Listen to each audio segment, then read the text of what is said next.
গতকাল বিদ্যুৎ বিল দিতে গিয়ে এমন একটা ঘটনা ঘটল যা আমার সারা রাত ঘুম হারাম করে দিয়েছে। আমাদের বাড়ির বিদ্যুৎ বিল ৩ মাস বাকি পড়েছিল। কাল সকালে ছেলে বলল, মা, আজ বিল পরিশোধ করতে হবে, নইলে কানেকশন কেটে দেবে। আমি তৈরি হয়ে নিলাম। সে বলল, তুমি একা যেজো না, আমি সাথে যাব। বিদ্যুৎ অফিসে পৌঁছে দেখি প্রচুর ভিড়। নম্বর নিয়ে লাইনে দাঁড়ালাম। আমার আগে একজন দম্পতি ছিল, তাদের দেখে মনে হচ্ছিল নতুন বিয়ে হয়েছে। স্বামী তার স্ত্রীর কাগজপত্র গুছিয়ে দিচ্ছিল, এত যত্ন করে। আমি ভাবছিলাম আমার ছেলেও এরকম যত্নশীল। প্রায় ১.৫ ঘণ্টা পর আমাদের পালা এল। কাউন্টারের পুরুষ কর্মচারীটি বিল দেখে জিজ্ঞেস করল, এত দেরি কেন? ৩ মাসের বিল, আমি বলতে যাচ্ছিলাম, হঠাৎ সে জিজ্ঞেস করল, আপনাদের সম্পর্ক কি? কে বিল পরিশোধ করবেন? আমি বলতে গেলাম আমি তার মা, কিন্তু ছেলে তার আগেই বলে দিল, এ আমার ওয়াইফ। আমি বিল দেব। আমি চমকে তার দিকে তাকালাম। কর্মচারী রিসিপ্ট দিতে দিতে বলল, আচ্ছা, তাহলে আপনার নামেই রিসিপ্ট করে দিচ্ছি। বিল পরিশোধ হয়ে গেল। বাইরে এসে আমি জিজ্ঞেস করলাম, তুই আমাকে ওয়াইফ কেন বললি? আমি তো তোর মা গু। সে আমার হাত ধরে একটা বেঞ্চের দিকে নিয়ে গেল। বসিয়ে দিয়ে বলল, মা, আমি জানি এটা শোনাতে অদ্ভুত লাগবে। রিসিপ্টটা আমার হাতে দিয়ে বলল, কিন্তু আমি চাই সত্যিই তুমি আমার ওয়াইফ হয়ে যাও। আমি হাসলাম, পাগল হয়েছিস নাকি? সে গম্ভীর হয়ে বলল, না মা, আমি একদম গম্ভীর। আমি তোমাকে ভালোবাসি। আমার হাসি থেমে গেল। শুধু মা হিসেবে নয়, একজন নারী হিসেবে। রাস্তার ট্রাফিকের শব্দ কানে আসছিল, কিন্তু তার কথাই বেশি স্পষ্ট শোনা যাচ্ছিল। আমি জানি সমাজ এটা মানবে না, কিন্তু আমার ভালোবাসা সত্যি কি তার চোখে জল এসে গেছে। আমি তোমার যত্ন নিতে চাই, তোমার সব দায়িত্ব নিতে চাই। আমি উঠে যেতে চাইলাম। সে আমার শাড়ির আঁচল ধরে ফেল। মা, প্লিজ একবার ভেবে দেখো। আমরা কোথাও দূরে চলে যেতে পারি, যেখানে কেউ আমাদের চেনে না। বিদ্যুৎ অফিসের বাইরে সন্ধ্যার আলো জ্বলে উঠেছে। তুমি আমাকে বিয়ে করো, মা। আমি তোমাকে সুখী রাখব। আমি কিছু বলতে পারলাম না, শুধু রিসিপ্টটা শক্ত করে ধরে রাখলাম। এই গল্পটি সম্পূর্ণ শুনলে আপনাদের পানি অটোমেটিক বের হয়ে যাবে, যত দ্রুত সম্ভব হাতের কাছে টিস্যু নিয়ে বসে পড়ুন। বিছানার চাদর যেন নষ্ট না হয় সেটা সম্পূর্ণ খেয়াল রাখার অনুরোধ জানিয়ে গল্পটি এখন শুরু করব। তার আগে সর্বশেষ অনুরোধ, দয়া করে এমন পানি বের করার গল্প নিয়মিত শুনতে আমাদের চ্যানেলটি সকলেই সাবস্ক্রাইব করুন। ধন্যবাদ। হ্যালো বন্ধুরা, আমার নাম শ্রাবণী রায়। আমার বয়স ৪৩ বছর। আমার স্বামীর নাম সৌরভ রায়, বয়স ৪৬ বছর। আমাদের ২ সন্তান, তনয় আর ঋতিকা। তনয় ২০ বছর বয়সী, ইউনিভার্সিটিতে পড়ে। ঋতিকা ১৩ বছর বয়সী, হাই স্কুলে যায়। ঘটনাটা শুরু হয়েছিল গত সোমবার সকাল থেকে। আমার স্বামী সৌরভ একটা ব্যাংকে অ্যাসিস্ট্যান্ট ম্যানেজার হিসেবে কাজ করেন। সেদিন সকালে নাস্তার টেবিলে বসে সে বলল, শ্রাবণী, আগামীকাল আমাকে ঢাকায় যেতে হবে। অফিসের একটা জরুরি মিটিং আছে। আমি বললাম, কতদিনের জন্য যাবে? সে উত্তর দিল, ৩-৪ দিন লাগতে পারে। এদিকে আমার বড় ছেলে তনয় কলেজ থেকে ফিরে এসে বলল, মা, আমার একটা প্রজেক্ট কাজ আছে। আমাকে আগামীকাল থেকে ১ সপ্তাহের জন্য চট্টগ্রামে যেতে হবে। আর ছোট মেয়ে ঋতিকার স্কুলে বার্ষিক পরীক্ষা চলছিল। সে বলল, মা, আমার বন্ধু সীমার বাড়িতে গ্রুপ স্টাডি করতে যাব। রাতে ওখানেই থেকে যাব। এভাবে হঠাৎ করে সবাই বাড়ির বাইরে থাকার কথা বলল। আমি ভাবলাম, বেশ তো, একটু একা একা থাকা যাবে। বই পড়ব, সিনেমা দেখব। কিন্তু পরদিন সকালে যখন সবাই চলে গেল, তখন বাড়িটা খুব নীরব লাগতে লাগল। দুপুরের দিকে আমি রান্নাঘরে খাবার তৈরি করছিলাম। হঠাৎ দোতলা থেকে পায়ের আওয়াজ শুনলাম। প্রথমে ভাবলাম হয়তো বিড়াল, কিন্তু আওয়াজটা ছিল মানুষের মতো। আমি চিৎকার করে জিজ্ঞেস করলাম, কে আছে উপরে? কোনো জবাব এল না। কিন্তু আওয়াজ থামল না। আমি একটা লাঠি হাতে নিয়ে উপরে উঠলাম। দোতলায় ৩টা রুম, আমাদের বেডরুম, তনয়ের রুম আর ঋতিকার রুম। আমি প্রথমে তনয়ের রুমে গেলাম। দরজা খোলা ছিল। ভিতরে কেউ নেই, কিন্তু তার পড়ার টেবিলের উপর একটা চিঠি পড়ে আছে। আমি চিঠিটা তুলে পড়লাম। প্রিয় মা, তুমি যখন এই চিঠি পড়ছ তখন আমি চট্টগ্রামে নেই। আমি এই বাড়িতেই আছি। আমি তোমাকে দেখছি, কিন্তু তুমি আমাকে দেখতে পারছ না। আমি জানি এটা অদ্ভুত লাগছে, কিন্তু সত্যি বলতে কি, আমি তোমার কাছে একটা কথা স্বীকার করতে চাই। আমার হাত কাঁপতে শুরু করল। চিঠিতে আরও লেখা ছিল, আমি বরাবরই তোমাকে একজন মা হিসেবে না দেখে একজন সুন্দর নারী হিসেবে দেখেছি। তোমার এই রূপ, তোমার এই সৌন্দর্য আমাকে পাগল করে দেয়। আমি জানি এটা ভুল। কিন্তু আমার হৃদয় আমার নিয়ন্ত্রণে নেই। আমি তোমাকে ভালোবাসি, মা। শুধু মা হিসেবে নয়, একজন পুরুষ একজন নারীকে যেভাবে ভালোবাসে সেভাবে। আমি চিঠিটা ফেলে দিয়ে চিৎকার করলাম, তনয়, তুই কোথায়? বের হয়ে আয়। কিন্তু কোনো সাড়া পেলাম না। শুধু আমার নিজের কণ্ঠস্বরের প্রতিধ্বনি শুনলাম। আমি ঋতিকার রুমে গেলাম। ওর রুমেও কেউ নেই। কিন্তু ওর বিছানার উপর একটা ডায়েরি খোলা পড়ে আছে। আমি কাছে গিয়ে দেখলাম ডায়েরিতে আমার ছবি আঁকা। আর লেখা আছে, আমার প্রিয় মা শ্রাবণী, আমি তোমাকে খুব ভালোবাসি। কিন্তু ভালোবাসা শব্দটার নিচে কেটে লেখা আছে, আমি তোমাকে কাঙ্ক্ষা করি। আমার মাথা ঘুরতে শুরু করল। আমি ভাবলাম, এসব কি হচ্ছে? আমার দুই সন্তানই কি আমার প্রতি এমন অনুভূতি রাখে? আমি আমার বেডরুমে গেলাম। দেখি আমার পোশাকের আলমারি খোলা। আমার সব অন্তর্বাস বের করে বিছানার উপর রাখা। আর তার মধ্যে একটা নোট, মা, তোমার এই জিনিসগুলোর গন্ধ আমাকে পাগল করে দেয়। আমি রাতে এগুলো নিয়ে আমি পুরো নোটটা পড়লাম না। হাত দিয়ে মুখ ঢেকে বিছানায় বসে পড়লাম। আমার মনে হচ্ছিল আমি স্বপ্ন দেখছি। এসব কি ঘটছে আমার সাথে? হঠাৎ ফোন বাজল। আমি ফোনটা তুলে নিলাম। ওপাশ থেকে তনয়ের গলা শুনলাম। কিন্তু গলাটা কেমন যেন ভারী এবং কাঁপা কাঁপা। মা, তুমি কি আমার চিঠি পড়েছ? আমি বললাম, তনয়, তুই কোথায়? এসব কি লিখেছিস? সে বলল, মা, আমি এই বাড়িতেই আছি। কিন্তু আমি তোমার সামনে আসতে পারছি না। আমি লজ্জিত। আমি জানি আমার এই অনুভূতিগুলো ভুল। কিন্তু আমি নিজেকে নিয়ন্ত্রণ করতে পারি না। আমি বললাম, তুই কি বলছিস তনয়? তুই তো আমার ছেলে। সে বলল, হ্যাঁ মা, আমি তোমার ছেলে। কিন্তু আমি একজন পুরুষও।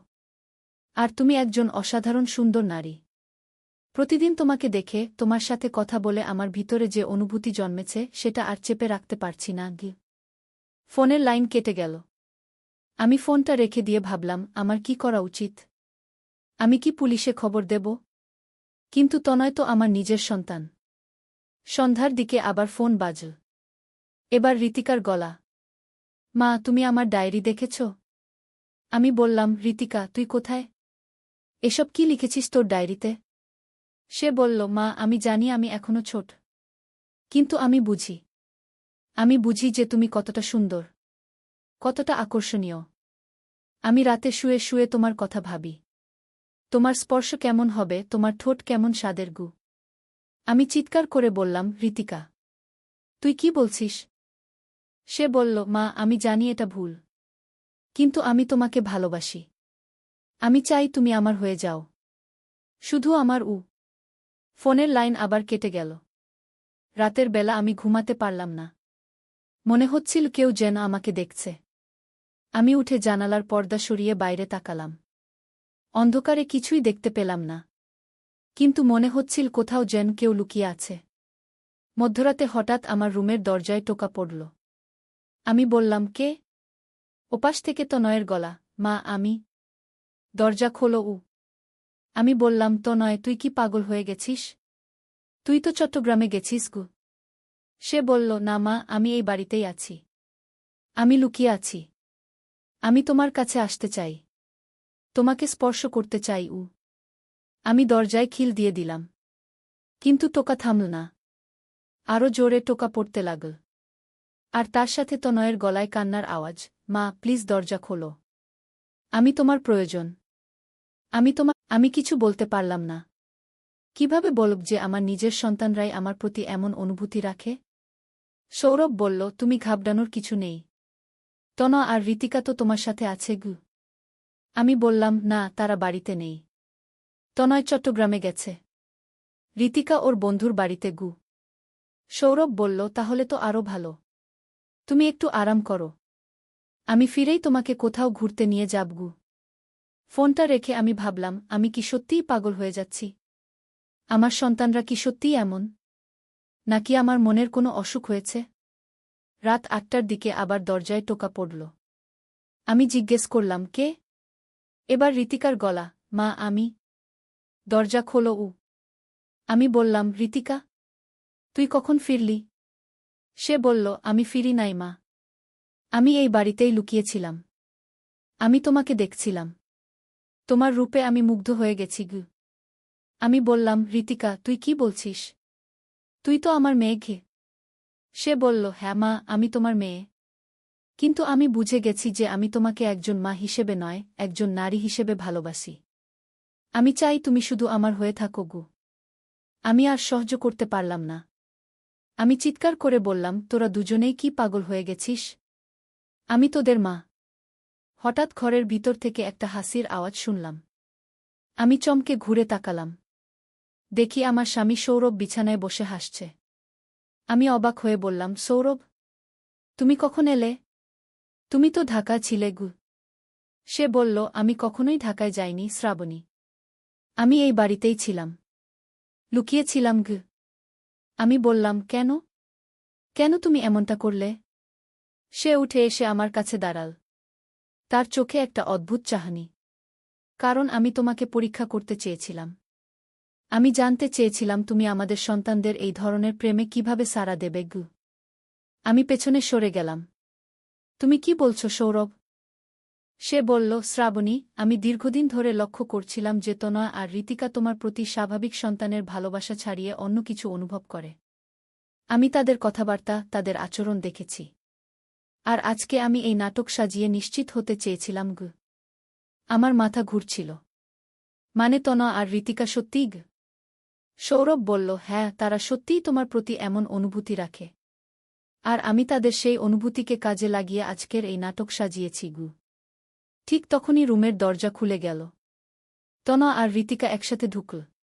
তারা দুজনেই হাসছিল। আমি তাদের দিকে তাকিয়ে বললাম, তোরা এখানে? তোরা তো তনয় বলল, মা, আমি কখনোই চট্টগ্রামে যাইনি। আমি এই বাড়িতেই ছিলাম ঘ। ঋতিকা বলল, আর আমিও কখনো সীমার বাড়িতে যাইনি। আমি এই বাড়িতেই লুকিয়েছিলাম ঘ। আমি বুঝতে পারছিলাম না কি হচ্ছে। তোরা সবাই মিলে আমার সাথে কি করলে? সৌরভ বলল, শ্রাবণী, আমরা তোমাকে একটা সারপ্রাইজ দিতে চেয়েছিলাম গু। আমি বললাম, সারপ্রাইজ? এটা কোন ধরনের সারপ্রাইজ? তোরা আমাকে এত ভয় পাইয়েছিস কেন? তনয় কাছে এসে বলল, মা, আসলে ব্যাপারটা হচ্ছে আগামীকাল তোমার জন্মদিন। আমরা চেয়েছিলাম তোমাকে একটা অভিনব সারপ্রাইজ দিতে গু। ঋতিকা বলল, আমাদের পরিকল্পনা ছিল তোমাকে এমনভাবে ভয় পাইয়ে রাখব যাতে তুমি আগামীকালের জন্মদিনের কথা ভুলে যাও। সৌরভ বলল, কিন্তু আমরা ভাবিনি যে তুমি এত বেশি ভয় পেয়ে যাবে গু। আমি রাগ করে বললাম, তোরা কি পাগল? এমনভাবে কেউ সারপ্রাইজ দেয়? আমার তো হার্ট অ্যাটাক হয়ে যেতে পারত। তনয় বলল, শরীমা, আমরা ভাবিনি যে তুমি এত ভয় পাবে গু। ঋতিকা বলল, আমরা শুধু চেয়েছিলাম তোমাকে একটা থ্রিলিং অভিজ্ঞতা দিতে গু। আমি বললাম, কিন্তু তোরা যেসব চিঠি লিখেছিস, যেসব কথা বলেছিস, সেগুলো কি? সৌরভ হেসে বলল, সেগুলো সব আমাদের অভিনয় ছিল। আমরা জানি তুমি হরর মুভি আর রহস্যের গল্প পছন্দ কর। তাই আমরা ভাবলাম তোমাকে একটা লাইভ হরর এক্সপেরিয়েন্স দেব গু। তনয় বলল, আর মা, আমরা তোমার রিয়াকশন রেকর্ড করেছি। তুমি যেভাবে ভয় পেয়েছিস সেটা দেখলে হাসতে হাসতে পেট ব্যথা হয়ে যাবে গু। আমি বললাম, তোরা আমার সাথে রেকর্ড করেছিস?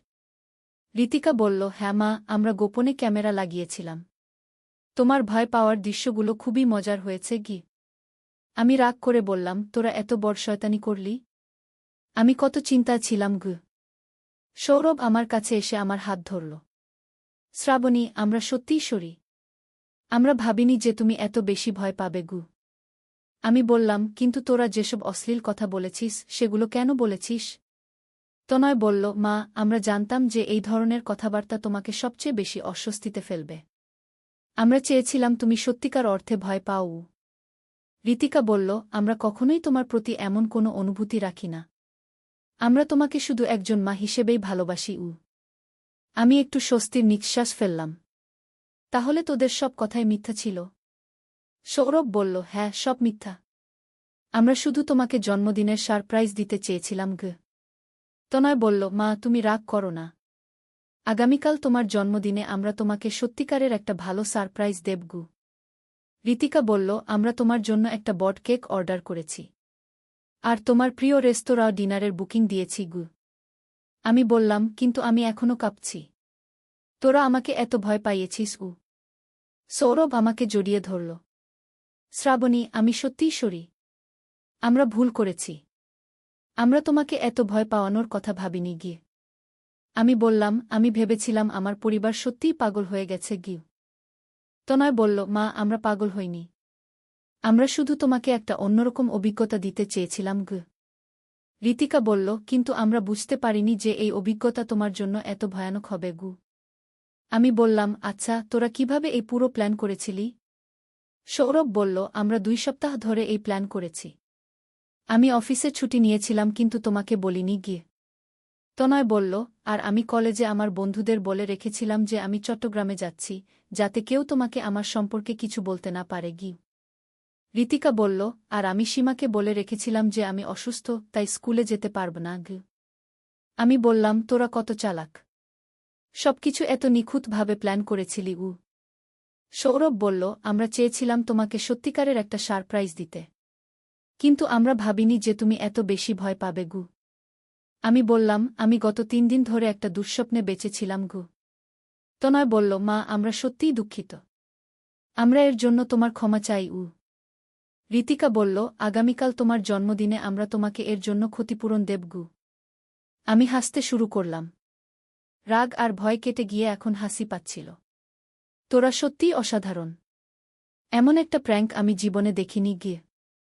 সৌরভ বলল, তুমি রাগ করছো না?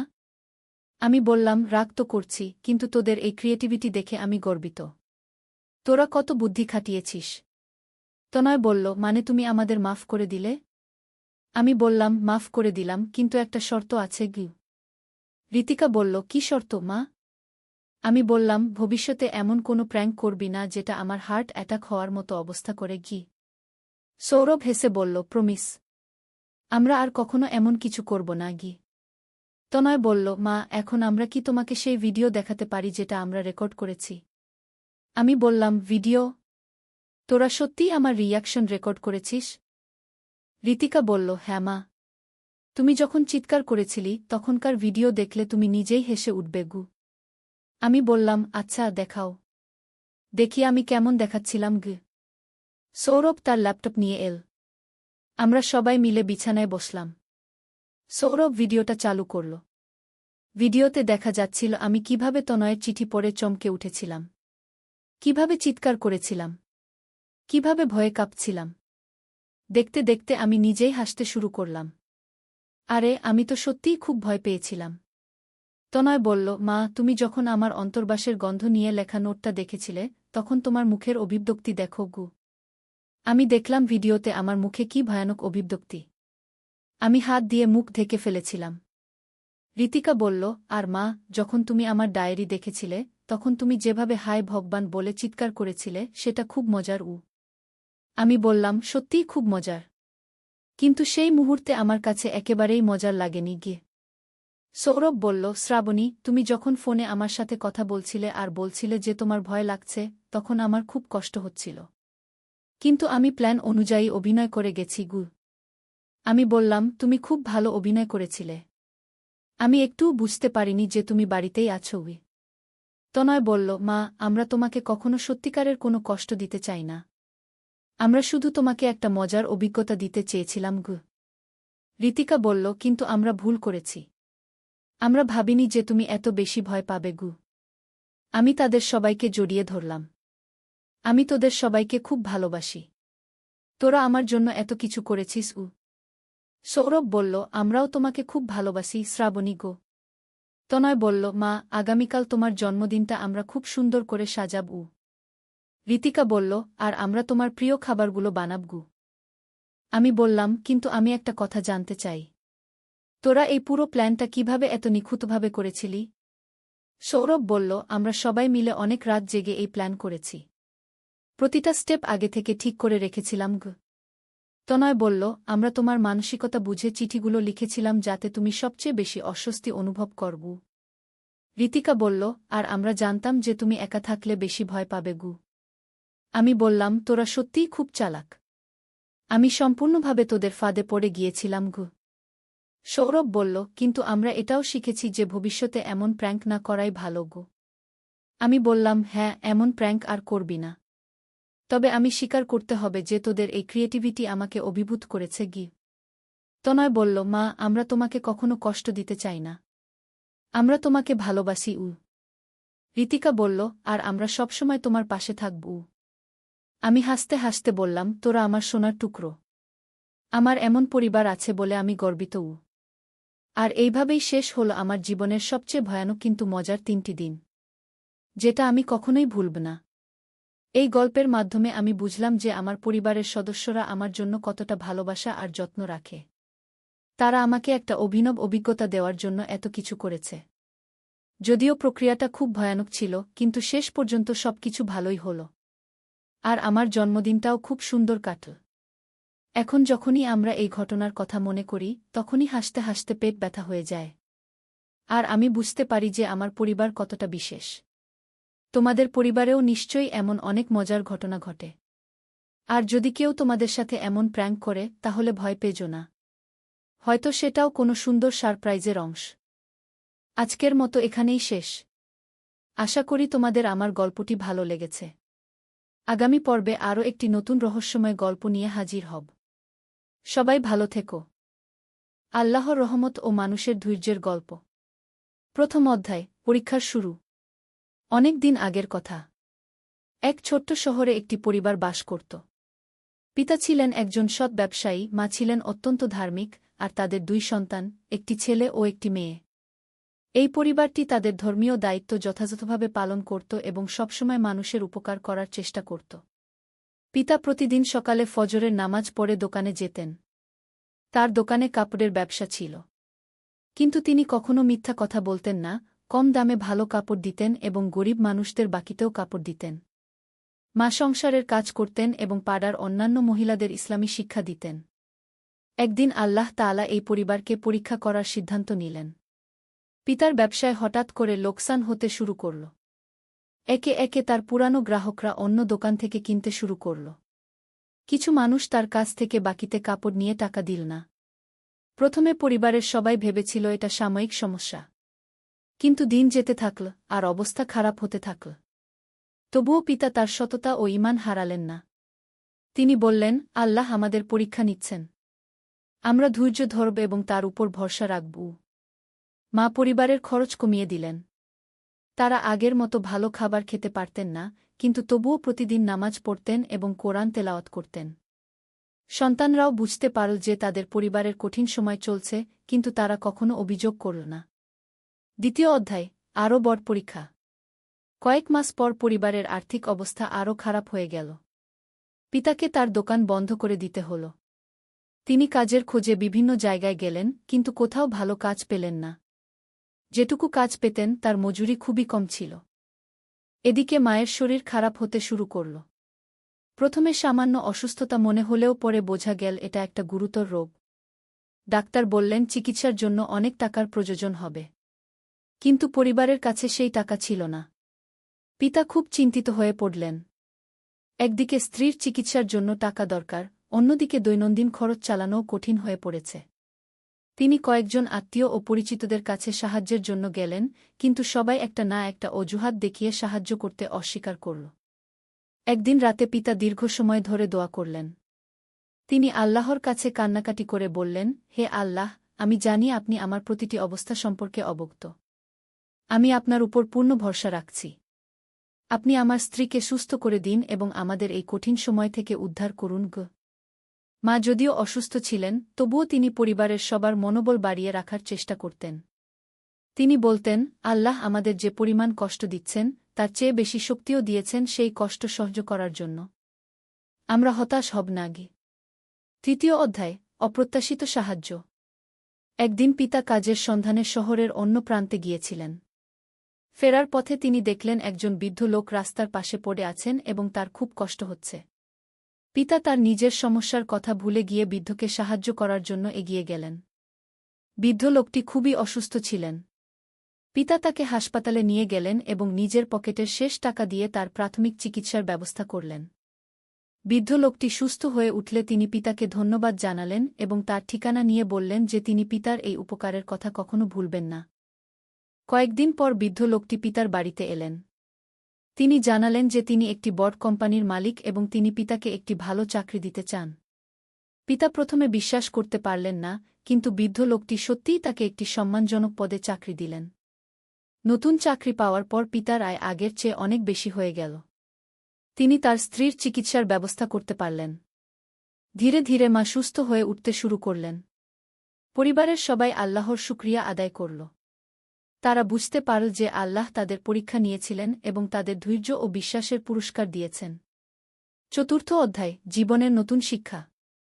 আর্থিক সমস্যা সমাধান হওয়ার পর পরিবারটি তাদের জীবনে নতুন একটি মাত্রা খুঁজে পেল। তারা বুঝতে পারল যে কষ্টের সময়ে তারা যেই শক্তি ও ধৈর্য দেখিয়েছিল সেটা আল্লাহরই দান। এই অভিজ্ঞতা তাদের আরও বেশি বিনয়ী ও কৃতজ্ঞ করে তুলেছিল। পিতা এখন তার নতুন চাকরিতে খুব পরিশ্রম করতেন, কিন্তু কখনো হারাম পথে টাকা আয় করতেন না। তিনি তার সহকর্মীদের সাথে সৎভাবে ব্যবহার করতেন এবং অফিসে নামাজের সময় হলে নামাজ পড়তেন। মা সুস্থ হয়ে ওঠার পর তিনি আরও বেশি ইবাদত করতে শুরু করলেন। তিনি পাড়ার দরিদ্র মহিলাদের সাহায্য করতেন এবং তাদের ইসলামী শিক্ষা দিতেন। তিনি প্রায় বলতেন, অসুখের সময় আমি আল্লাহর কত কাছে পৌঁছেছিলাম। এখন সুস্থ থেকেও আমি সেই নৈকট্য বজায় রাখতে চাই। ছেলে ও মেয়ে দুজনেই তাদের বাবা মায়ের কাছ থেকে ধৈর্য, কৃতজ্ঞতা ও আল্লাহর উপর ভরসার শিক্ষা নিল। তারা লেখাপড়ায় মন দিল এবং সবসময় সৎ থাকার চেষ্টা করল। পরিবারটি এখন নিয়মিত গরিব মানুষদের সাহায্য করত। তারা মনে করত যে আল্লাহ তাদের যে সম্পদ দিয়েছেন তার একটা অংশ দরিদ্রদের হক। পঞ্চম অধ্যায়, সমাজের পরিবর্তন। পিতার চাকরিতে পারফরম্যান্স খুবই ভালো ছিল। কয়েক বছরের মধ্যে তিনি পদোন্নতি পেলেন এবং আরও বেশি দায়িত্ব পেলেন। কিন্তু তিনি কখনো অহংকার করলেন না। তিনি মনে রাখতেন যে এই সব কিছু আল্লাহরই দান। একদিন অফিসে একটি বিশেষ পরিস্থিতি দেখা দিল। কোম্পানিতে একটি বড় প্রজেক্টে কিছু অনিয়ম হচ্ছিল। অনেক কর্মচারী সেই অনিয়মে জড়িত ছিল এবং অতিরিক্ত টাকা আয় করছিল। পিতাকেও সেই অনিয়মে যোগ দিতে বলা হল। পিতা দৃঢ়ভাবে অনিয়মে যোগ দিতে অস্বীকার করলেন। তিনি বললেন, আমি হারাম টাকা স্পর্শ করব না, যদিও তার জন্য আমার চাকরি চলে যায়। ও অন্যান্য কর্মচারীরা তাকে বোকা বলল এবং বলল যে তিনি একটা সুযোগ হাতছাড়া করছেন। কিন্তু আল্লাহ পিতার এই সততার পুরস্কার দিলেন। কয়েক মাস পর কোম্পানির মালিক ঠিক এই অনিয়মের বিষয়ে জানতে পারলেন। যারা অনিয়মে জড়িত ছিল তাদের সবাইকে চাকরি থেকে বরখাস্ত করা হল। কিন্তু পিতা যেহেতু সৎ ছিলেন, তাকে আরও বেশি দায়িত্ব দেওয়া হল এবং তার বেতনও বাড়ানো হল। এই ঘটনার পর অফিসের অন্যান্য সৎ কর্মচারীরা পিতাকে সম্মান করতে শুরু করল। তিনি তাদের কাছে একজন আদর্শ হয়ে উঠলেন। পিতা তাদের বুঝিয়ে বলতেন যে সততা কখনো লোকসানের কারণ নয়, বরং এটা দীর্ঘমেয়াদে সবসময় লাভজনক। ষষ্ঠ অধ্যায়, পরবর্তী প্রজন্মের শিক্ষা। ছেলে এবং মেয়ে এখন বড় হয়ে উঠেছে। তারা দুজনেই লেখাপড়ায় ভালো ছিল এবং তাদের চরিত্র অত্যন্ত সুন্দর ছিল। স্কুল কলেজে তারা তাদের সত্তা ও ভদ্রতার জন্য পরিচিত ছিল। ছেলেটি একদিন তার বন্ধুদের সাথে একটি কঠিন পরিস্থিতির সম্মুখীন হল। পরীক্ষার সময় তার বন্ধুরা তাকে নকল করতে বলল। তারা বলল যে সবাই নকল করছে, তাই তিনিও করতে পারেন। কিন্তু ছেলেটি তার বাবার শিক্ষা মনে রাখল। তিনি দৃঢ়ভাবে নকল করতে অস্বীকার করলেন। তিনি বললেন, আমি আল্লাহকে ভয় করি। নকল করা মানে মিথ্যার আশ্রয় নেওয়া, আর এটা হারাম। পরীক্ষার ফলাফল প্রকাশিত হলে দেখা গেল যে যারা নকল করেছিল তাদের সবাইকে অসততার জন্য শাস্তি দেওয়া হয়েছে। কিন্তু ছেলেটি সৎভাবে পরীক্ষা দিয়ে ভালো ফলাফল করেছিল। মেয়েটিও একইভাবে তার কলেজ জীবনে বিভিন্ন পরিস্থিতিতে সততার পথ বেছে নিত। যখন তার সহপাঠীরা অনৈতিক কাজে জড়িত হতে চাইত, তখন সে সবসময় তাদের বুঝিয়ে ইসলামের সঠিক পথে আনার চেষ্টা করত। এভাবে নতুন প্রজন্মের মধ্যেও ইসলামের সুন্দর শিক্ষা ছড়িয়ে যেতে থাকল। সপ্তম অধ্যায়, সমাজে অবদান। কয়েক বছর পর পিতার আর্থিক অবস্থা অনেক ভালো হয়ে গেল। তিনি তখন সিদ্ধান্ত নিলেন যে তিনি সমাজের জন্য কিছু করবেন। তিনি তার এলাকায় গরিব ছেলেমেয়েদের জন্য একটি ছোট স্কুল প্রতিষ্ঠা করলেন। এই স্কুলে শুধু সাধারণ শিক্ষাই দেওয়া হতো না, ইসলামিক শিক্ষাও দেওয়া হতো। দরিদ্র পরিবারের সন্তানরা এখানে বিনামূল্যে লেখাপড়া করতে পারত। পিতা নিজে এই স্কুলের খরচ বহন করতেন। মা এই স্কুলে মেয়েদের ইসলামিক শিক্ষা দিতেন। তিনি তাদের কোরআন পড়া শেখাতেন এবং ইসলামের সুন্দর শিক্ষা দিতেন। তিনি মেয়েদের বলতেন, তোমরা শুধু লেখাপড়া শিখো না, সাথে সাথে একজন ভালো মুসলিম হয়ে গড়ে ওঠো। ছেলেটি এখন বিশ্ববিদ্যালয়ে পড়ছিল। সে তার পড়াশোনার পাশাপাশি স্কুলে এসে গরিব ছেলেদের পড়াতে সাহায্য করত। তিনি তাদের কেবল বইয়ের পড়া শেখাতেন না, জীবনের সঠিক পথও দেখাতেন। মেয়েটিও তার পড়াশোনার পাশাপাশি মায়ের সাথে মেয়েদের শেখানোর কাজে সহায়তা করত। এভাবে পুরো পরিবারটি সমাজের কল্যাণে কাজ করে যাচ্ছিল। অষ্টম অধ্যায়, আরও বড় পরীক্ষা। জীবন যখন মোটামুটি ভালোভাবে চলছিল তখন আবার একটা নতুন পরীক্ষা এল। পিতার কোম্পানিতে একটা বড় সমস্যা দেখা দিল। কোম্পানিটি প্রায় দেউলিয়া হয়ে যাওয়ার উপক্রম হল। অনেক কর্মচারীর চাকরি চলে যাওয়ার সম্ভাবনা দেখা দিল। পিতা খুবই চিন্তিত হয়ে পড়লেন। তিনি যে স্কুল চালাতেন তার খরচ কিভাবে দেবেন? পরিবারের সবার খরচই বা কিভাবে চালাবেন? কিন্তু তিনি আগের মতোই আল্লাহর উপর ভরসা রাখলেন। এই কঠিন সময়ে পরিবারের সবাই আবার একসাথে দাঁড়িয়ে গেল। মা বললেন, আমরা আগেও কঠিন সময় পার করেছি। আল্লাহ আবারও আমাদের সাহায্য করবেন গু। ছেলে এবং মেয়ে দুজনেই তাদের পড়াশোনার পাশাপাশি কিছু আয়ের চেষ্টা করতে শুরু করল। তারা টিউশনি করতে শুরু করল এবং যতটুকু সম্ভব পরিবারের খরচে সহায়তা করতে চেষ্টা করল। পিতা স্কুলের খরচ কমিয়ে দিলেন কিন্তু বন্ধ করলেন না। তিনি বললেন, এই স্কুলটা আল্লাহর জন্য প্রতিষ্ঠা করেছি। আল্লাহই এর ব্যবস্থা করবেন গু। কয়েক মাস খুবই কষ্টে কেটে গেল। কিন্তু পরিবারের কেউই হতাশ হল না। তারা সবাই দোয়া করত এবং আল্লাহর রহমতের অপেক্ষায় থাকত। নবম অধ্যায়, অপ্রত্যাশিত সমাধান। একদিন পিতার কাছে একটি ফোন এল। ফোনে একজন অপরিচিত ব্যক্তি বললেন যে তিনি পিতার স্কুল সম্পর্কে শুনেছেন এবং এর কাজ দেখে খুবই প্রভাবিত হয়েছেন। তিনি স্কুলে দান করতে চান। পিতা প্রথমে বিশ্বাস করতে পারলেন না। কিন্তু পরে দেখা হওয়ার পর জানা গেল যে ভদ্রলোক একজন ধনী ব্যবসায়ী এবং তিনি সত্যিই স্কুলের জন্য একটি বড় অনুদান দিতে চান। এই অনুদানের ফলে স্কুল আরও ভালোভাবে চালানো যেতে শুরু করল। আরও বেশি গরিব ছেলেমেয়ে এখানে লেখাপড়ার সুযোগ পেল। এদিকে পিতার কোম্পানিতেও অবস্থার উন্নতি হতে শুরু করল। নতুন কিছু বিনিয়োগকারী এসে কোম্পানিকে সাহায্য করল। পিতার চাকরি রক্ষা পেল এবং কোম্পানি আবার লাভজনক হতে শুরু করল। পিতা বুঝতে পারলেন যে আল্লাহ আবারও তার সাহায্য করেছেন। তিনি আরও বেশি কৃতজ্ঞতার সাথে আল্লাহর শুকরিয়া আদায় করলেন। দশম অধ্যায়, গানের বিস্তার। ছেলেটি এখন বিশ্ববিদ্যালয় থেকে পাস করে একজন ইঞ্জিনিয়ার হয়েছে। কিন্তু সে শুধু টাকা আয় করার জন্য কাজ করে না, সমাজের উন্নতির জন্য কাজ করে। সে তার বাবার স্কুলে বিজ্ঞান ও গণিত পড়ায়। মেয়েটি ডাক্তার হয়েছে। সে একটি হাসপাতালে কাজ করে, কিন্তু সপ্তাহে কয়েকদিন গরিব মানুষদের বিনামূল্যে চিকিৎসা দেয়া। সে মনে করে যে আল্লাহ তাকে যে জ্ঞান দিয়েছেন সেটা মানুষের সেবায় ব্যবহার করা তার দায়িত্ব। পিতা এখন তার কোম্পানিতে একটি ভালো পদে আছেন। তিনি তার অধীনস্থ কর্মচারীদের সাথে খুবই ভালো ব্যবহার করেন এবং তাদের ইসলামের সুন্দর শিক্ষা দেন। অনেক অমুসলিম সহকর্মী তার আচরণ দেখে ইসলামের প্রতি আকৃষ্ট হয়েছে। মা এখন এলাকার একজন সম্মানিত ব্যক্তিত্ব। তিনি মহিলাদের ইসলামিক শিক্ষা দেওয়ার পাশাপাশি বিভিন্ন সামাজিক সমস্যার সমাধানেও সাহায্য করেন। তার কাছে অনেক মানুষ পরামর্শের জন্য আসে। একাদশ অধ্যায়, সমাজের আরও বিস্তৃত প্রভাব। পিতার প্রতিষ্ঠিত স্কুলটি এখন এলাকার একটি পরিচিত শিক্ষা প্রতিষ্ঠান হয়ে উঠেছে। এখানে যে ছেলেমেয়েরা পড়াশোনা করেছে তারা অন্য স্কুলের ছাত্রছাত্রীদের তুলনায় চরিত্র ও আচরণে অনেক এগিয়ে। তারা সততা, বিনয় এবং পরোপকারিতার জন্য পরিচিত।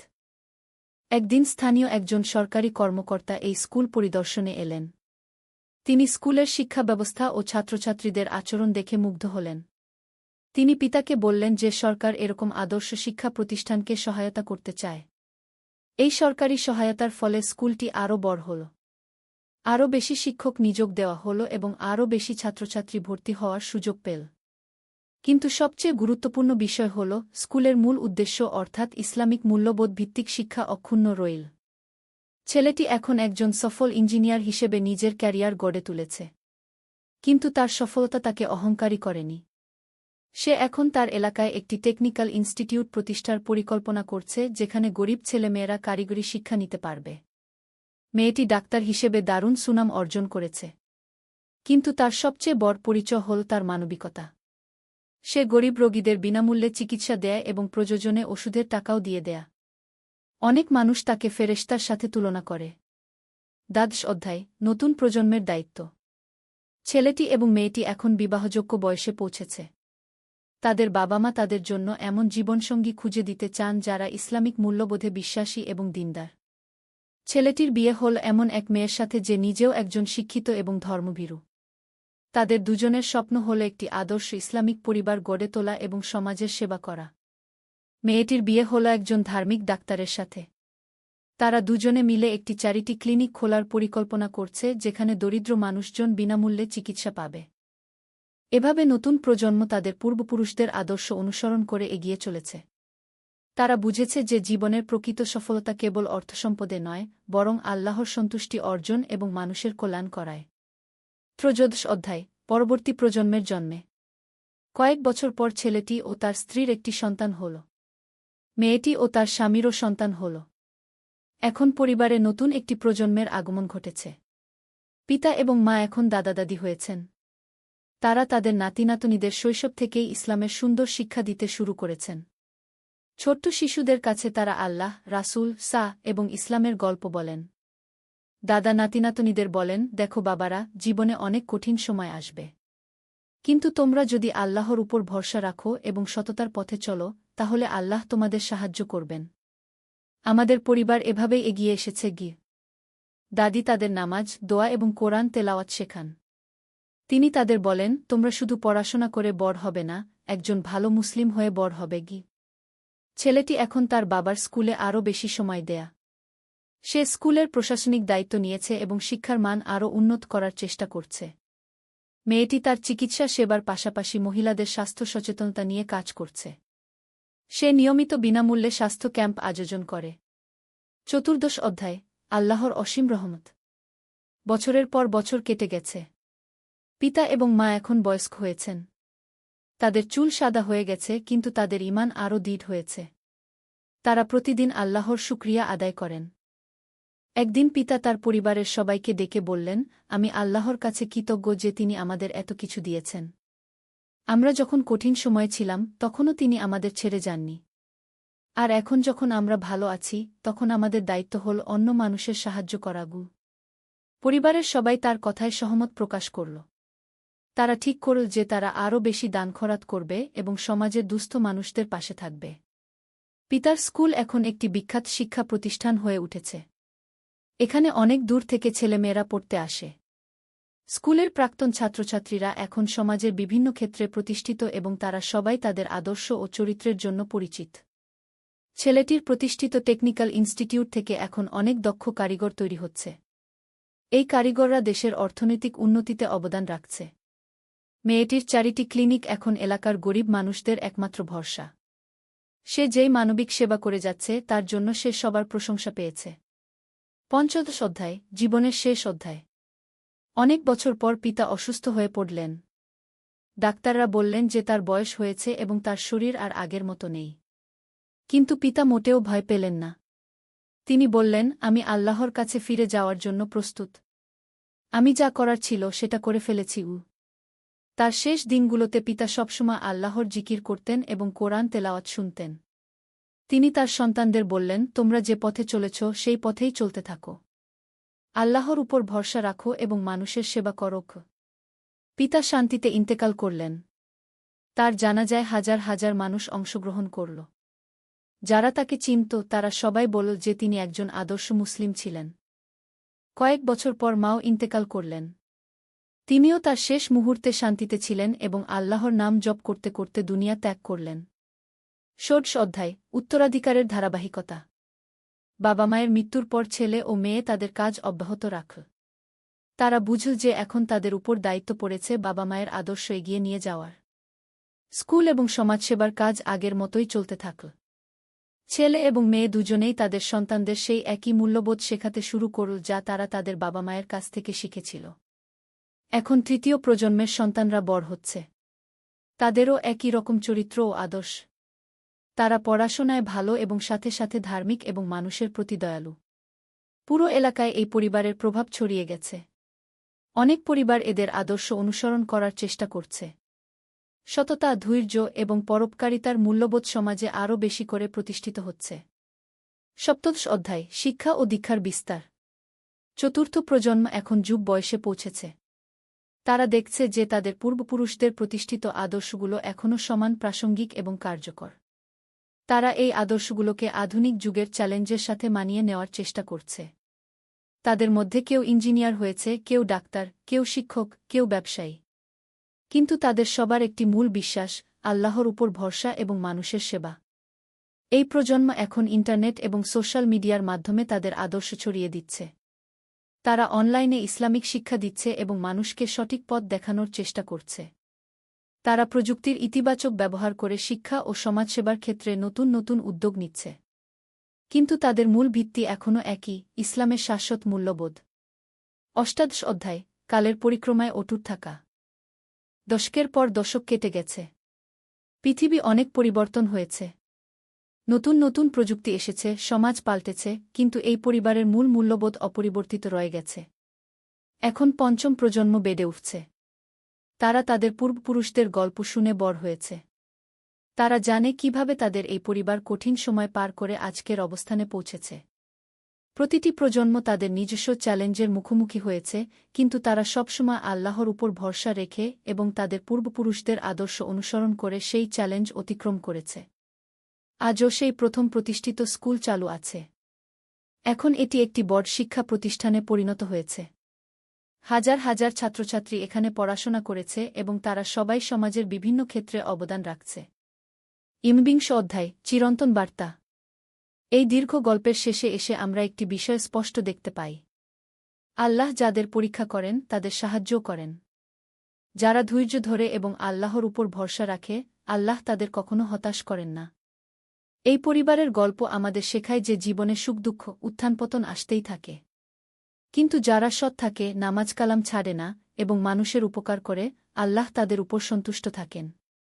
এই গল্প আরও শেখায় যে ইসলামের শিক্ষা কেবল ব্যক্তিগত জীবনেই কার্যকর নয়, পারিবারিক ও সামাজিক জীবনেও এর ইতিবাচক প্রভাব রয়েছে। যে পরিবার ইসলামের মূল্যবোধ অনুসরণ করে, সেই পরিবার থেকে ভালো সন্তান জন্মে এবং সমাজে ভালো প্রভাব ছড়িয়ে দেয়। অবশেষে এই গল্পের মূল বার্তা হল, আল্লাহর উপর পূর্ণ আস্থা রাখুন, সৎ থাকুন, ধৈর্য ধরুন এবং মানুষের সেবা করুন। আল্লাহ আপনাকে কখনো নিরাশ করবেন না। বিংশ অধ্যায়, শেষ কথা ও শিক্ষণীয় বিষয়। এই গল্পের প্রতিটি অধ্যায়ে আমরা দেখেছি কিভাবে একটি পরিবার তাদের ঈমান ও আখলাক দিয়ে জীবনের প্রতিটি চ্যালেঞ্জ মোকাবেলা করেছে। তাদের জীবন থেকে আমরা অনেক শিক্ষা নিতে পারি। ধৈর্যের গুরুত্ব, জীবনে যখন কঠিন সময় আসে তখন ধৈর্য হারিয়ে ফেললে চলে না। আল্লাহ ধৈর্যশীলদের ভালোবাসেন এবং তাদের সাহায্য করেন। সততার মূল্য, পৃথিবীতে মিথ্যা বলে বা অসৎ উপায়ে অনেক কিছু পাওয়া যায়, কিন্তু সেটা স্থায়ী হয় না। সততার পথে চললে হয়তো দেরি হয়, কিন্তু ফলাফল সবসময় ভালো হয়। দান ও সেবার ফলাফল, যারা অন্যের উপকার করে, আল্লাহ তাদের উপকার করেন। দান করলে সম্পদ কমে না, বরং বৃদ্ধি পায়। পারিবারিক বন্ধনের শক্তি, যেই পরিবারে সবাই একসাথে থাকে এবং একে অপরকে সাহায্য করে, সেই পরিবার যে কোনো বিপদ মোকাবেলা করতে পারে। শিক্ষার গুরুত্ব, শিক্ষা শুধু চাকরি পাওয়ার জন্য নয়, একজন ভালো মানুষ হওয়ার জন্য প্রয়োজন। ইসলামিক শিক্ষা চরিত্র গঠনে সাহায্য করে। আল্লাহর উপর ভরসার ফল, যারা আল্লাহর উপর পূর্ণ ভরসা রাখে এবং তার কাছে দোয়া করে, আল্লাহ তাদের এমনভাবে সাহায্য করেন যেটা তারা কল্পনাও করতে পারে না। এই গল্প আমাদের মনে করিয়ে দেয় যে আল্লাহর রহমত অসীম। তিনি আমাদের পরীক্ষা করেন ঠিকই, কিন্তু সেই পরীক্ষায় উত্তীর্ণ হলে তিনি আমাদের অনেক বেশি পুরস্কার দেন। আসুন আমরা সবাই এই গল্প থেকে শিক্ষা নিয়ে আমাদের জীবনে ইসলামের সুন্দর শিক্ষাগুলো বাস্তবায়ন করি। আল্লাহ আমাদের সবাইকে সঠিক পথে চলার তৌফিক দিন এবং দুনিয়া ও আখিরাতে কল্যাণ দান করুন। আমিন। সমাপনী, এই গল্প একটি দীর্ঘ পারিবারিক ইতিহাসের মাধ্যমে ইসলামের চিরন্তন মূল্যবোধগুলো তুলে ধরেছে। এটি আমাদের দেখায় যে সঠিক পথে চললে জীবনের প্রতিটি ক্ষেত্রে সফলতা আসে এবং সেই সফলতা কেবল ব্যক্তিগত নয়, সামাজিকও। একদিন আলী সাহেব সোহেলের অফিসে এলেন। সোহেল তাকে দেখে অবাক হয়ে গেল। স্যার, আপনি এখানে? হ্যাঁ সোহেল, তোমার অফিস একবার দেখতে চাইলাম। খুব সুন্দর হয়েছে গু। আলী সাহেব পুরো অফিস ঘুরে দেখলেন। কর্মচারীদের সাথে কথা বললেন। তারপর সোহেলের রুমে এসে বসলেন। সোহেল, তুমি অনেক দূর এসেছ। মনে আছে 7 বছর আগে তুমি যখন আমার অফিসে প্রথম এসেছিলে? চা বানানোর কাজ করতে? হ্যাঁ স্যার, সব মনে আছে ইউ। আমি গর্বিত যে আমি তোমাকে একটা সুযোগ দিয়েছিলাম। আর তুমি সেই সুযোগকে কাজে লাগিয়েছ। জানো সফলতার মূল সূত্র কি? কি স্যার? কঠোর পরিশ্রম, সততা আর হাল না ছাড়া। তোমার মধ্যে এই 3টা গুণই আছে গু। সোহেল চোখে জল নিয়ে বলল, আপনি না থাকলে আজ আমি এখানে পৌঁছাতে পারতাম না স্যার। না সোহেল, আমি শুধু একটা দরজা খুলে দিয়েছিলাম। ভেতরে ঢুকে পথ তৈরি করেছ তুমি নিজে। আলী সাহেব চলে যাওয়ার আগে বললেন, আমার একটা বড় প্রজেক্ট আছে, একটা 20 ফ্লোর বিজনেস টাওয়ার। আমি চাই তুমি এই প্রজেক্টে আমার সাথে পার্টনার হও। 50-50 রাজি? সোহেল অবাক হয়ে গেল। এত বড় প্রজেক্ট? স্যার, আমার কি যথেষ্ট সামর্থ্য আছে? আছে, আমি বিশ্বাস করি। সোহেল রাজি হয়ে গেল। এটা তার জীবনের সবচেয়ে বড় প্রজেক্ট হবে। 50 অধ্যায়, বড় চ্যালেঞ্জ। 20 ফ্লোর বিজনেস টাওয়ারের কাজ শুরু হল। এটা সোহেলের জীবনের সবচেয়ে বড় চ্যালেঞ্জ। প্রজেক্টের বাজেট প্রায় 10 করোড় টাকা। সোহেলকে 5 করোড় টাকা ইনভেস্ট করতে হবে। সোহেল তার সব সঞ্চয়ে, ব্যাংক লোন আর কিছু ইনভেস্টর থেকে টাকা জোগাড় করল। এটা একটা বিশাল ঝুঁকি। যদি প্রজেক্ট ব্যর্থ হয়, সব শেষ। মিনা চিন্তিত ছিল। সোহেল, এত বড় ঝুঁকি নেওয়া ঠিক হবে? মিনা, জীবনে বড় কিছু করতে হলে ঝুঁকি নিতে হয়। আমি এই সুযোগ হাতছাড়া করতে চাই না। কিন্তু যদি কিছু ভুল হয়? ভুল হবে না। আমি আলী সাহেবের সাথে আছি, উনি আমাকে গাইড করবেন। প্রজেক্ট শুরু হল। প্রথম 6 মাস সব ভালোই চলছিল। কাজ সময়মতো হচ্ছে, বাজেট ঠিক আছে। কিন্তু 7 মাসের মাথায় একটা বড় সমস্যা দেখা দিল। একজন প্রধান ইনভেস্টর হঠাৎ তার টাকা ফেরত চাইলেন। তিনি অন্য একটা জরুরি কাজে টাকা লাগবে বলে জানালেন। 1 করোড় টাকা ফেরত দিতে হবে। সোহেল বিপদে পড়ে গেল। 1 করোড় টাকা এখন কোথায় পাবে? প্রজেক্টে সব টাকা ঢেলে দিয়েছে। সে আলী সাহেবের সাথে কথা বলল। আলী সাহেব বললেন, চিন্তা করো না, আমি ব্যবস্থা করছি। কিন্তু আলী সাহেবও বড় একটা প্রজেক্টে আটকে আছেন। তার হাতে লিকুইড ক্যাশ নেই। সোহেল অন্য ব্যাংক থেকে লোন নেওয়ার চেষ্টা করল। কিন্তু ব্যাংক বলল, ইতিমধ্যে তার অনেক লোন আছে, নতুন লোন দিতে পারবে না। সোহেল রাতে ঘুমাতে পারছিল না। খাওয়া দাওয়া বন্ধ করে দিয়েছিল। মিনা তাকে দেখে খুব চিন্তিত হয়ে গেল। সোহেল, প্লিজ নিজেকে এভাবে শেষ করে ফেলো না। কোনো একটা রাস্তা বের হবেই। কিন্তু সোহেল কোনো রাস্তা দেখতে পাচ্ছিল না। ইনভেস্টর 15 দিন সময় দিয়েছে। 15 দিনের মধ্যে টাকা ফেরত না দিলে তিনি আইনি ব্যবস্থা নেবেন। 10 দিন কেটে গেল। সোহেল কোনো সমাধান খুঁজে পেল না। সে প্রায় হাল ছেড়ে দিয়েছিল। 11 দিনের দিন একটা অপ্রত্যাশিত ঘটনা ঘটল। জাহিদ ভাই, সোহেলের পুরনো সহকর্মী, তার অফিসে এলেন। জাহিদ ভাই এখন একটা রিয়েল এস্টেট কোম্পানিতে সিনিয়র ম্যানেজার। সোহেল, আমি তোমার সমস্যার কথা শুনেছি।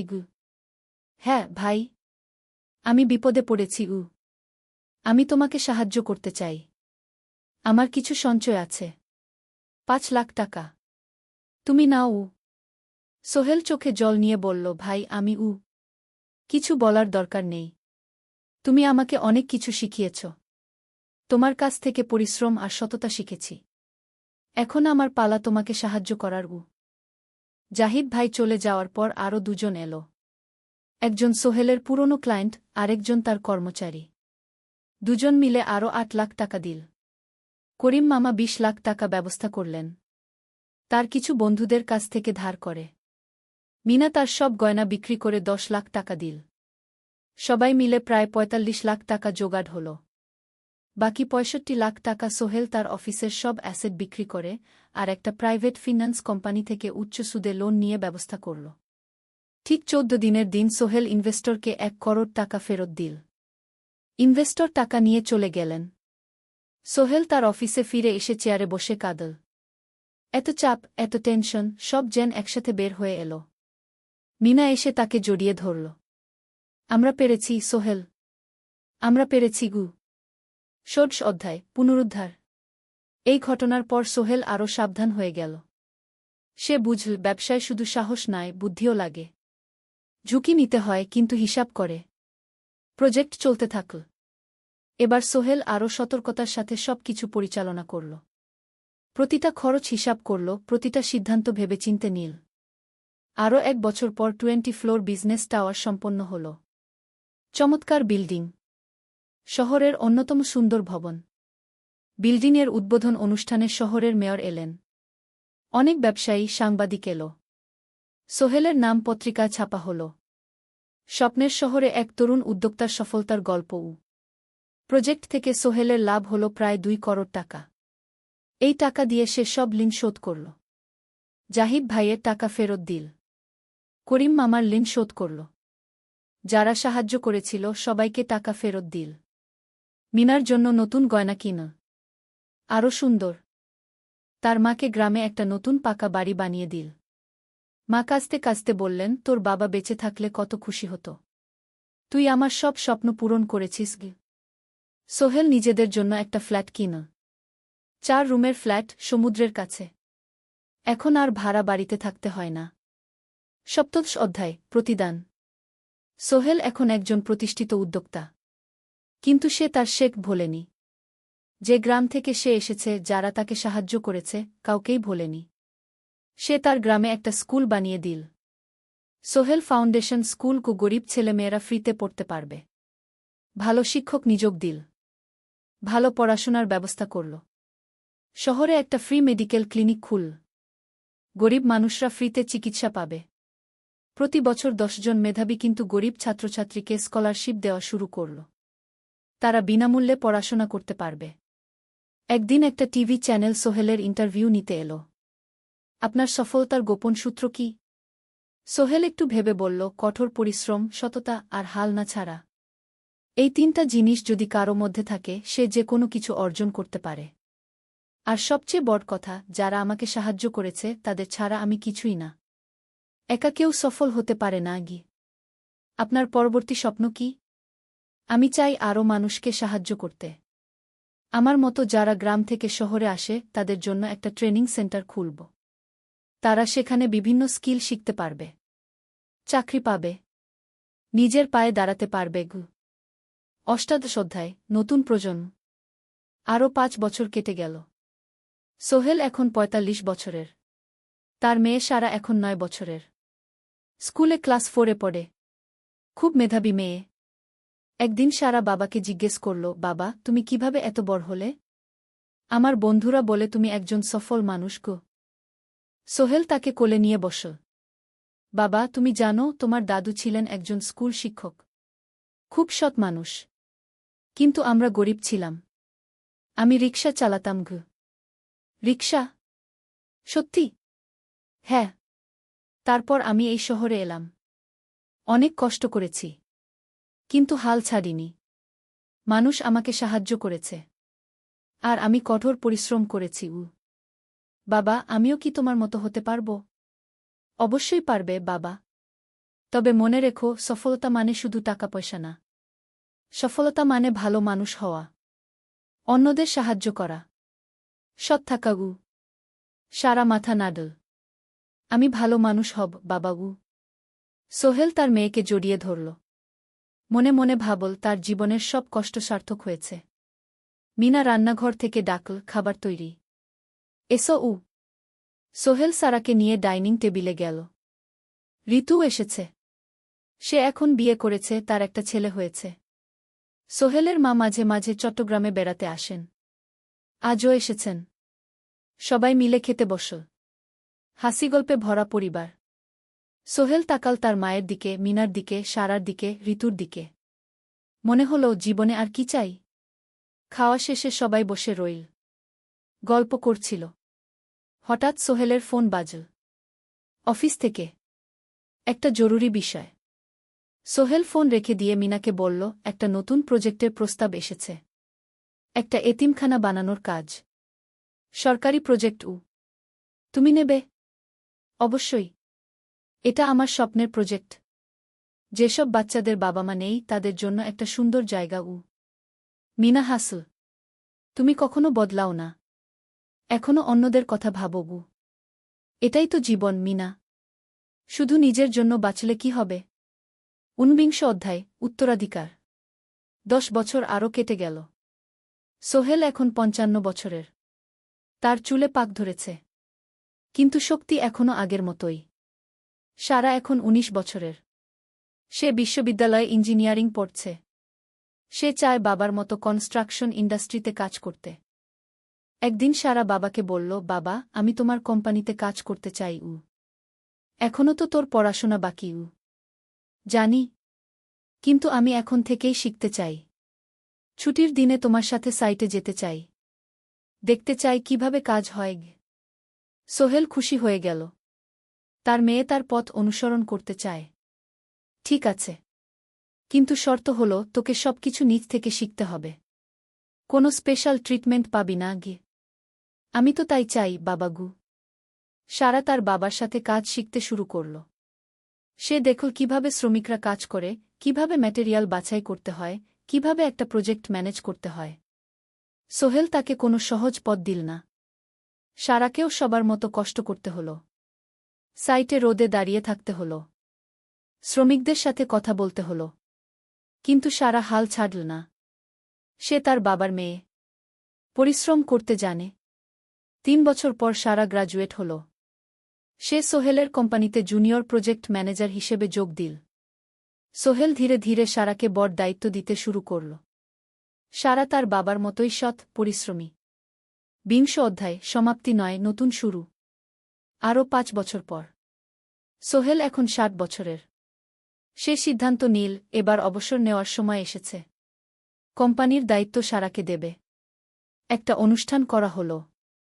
সোহেল আনুষ্ঠানিকভাবে কোম্পানির চেয়ারম্যান পদ থেকে অবসর নিল। সারা হল নতুন ম্যানেজিং ডিরেক্টর। সোহেল তার বক্তব্যে বলল, আমি যখন এই শহরে এসেছিলাম আমার পকেটে ছিল মাত্র 5,000 টাকা। একটা ছোট্ট ব্যাগ। আর অনেক স্বপ্ন। আজ 40 বছর পর আমি পেছনে ফিরে তাকাই, দেখি একটা দীর্ঘ পথ। সেই পথে অনেক কষ্ট ছিল, অনেক বাধা ছিল। কিন্তু ছিল অনেক ভালোবাসাও। অনেক মানুষের সাহায্যও। আমি বিশ্বাস করি সফলতা একা আসে না। এটা আসে অনেক মানুষের সমর্থন, ভালোবাসা আর বিশ্বাস নিয়ে। আমি যা কিছু অর্জন করেছি তা আমার একার না। এটা আমার পরিবারের, আমার কর্মচারীদের, আমার বন্ধুদের, সবার। আজ আমি আমার মেয়ে সারার হাতে এই দায়িত্ব তুলে দিচ্ছি। আমি জানি সে আমার চেয়ে ভালো করবে। কারণ সে শিখেছে আমার ভুল থেকে, আমার অভিজ্ঞতা থেকে। অনুষ্ঠান শেষ হল। সবাই চলে গেল। সোহেল আর মিনা অফিসে একা দাঁড়িয়ে রইল।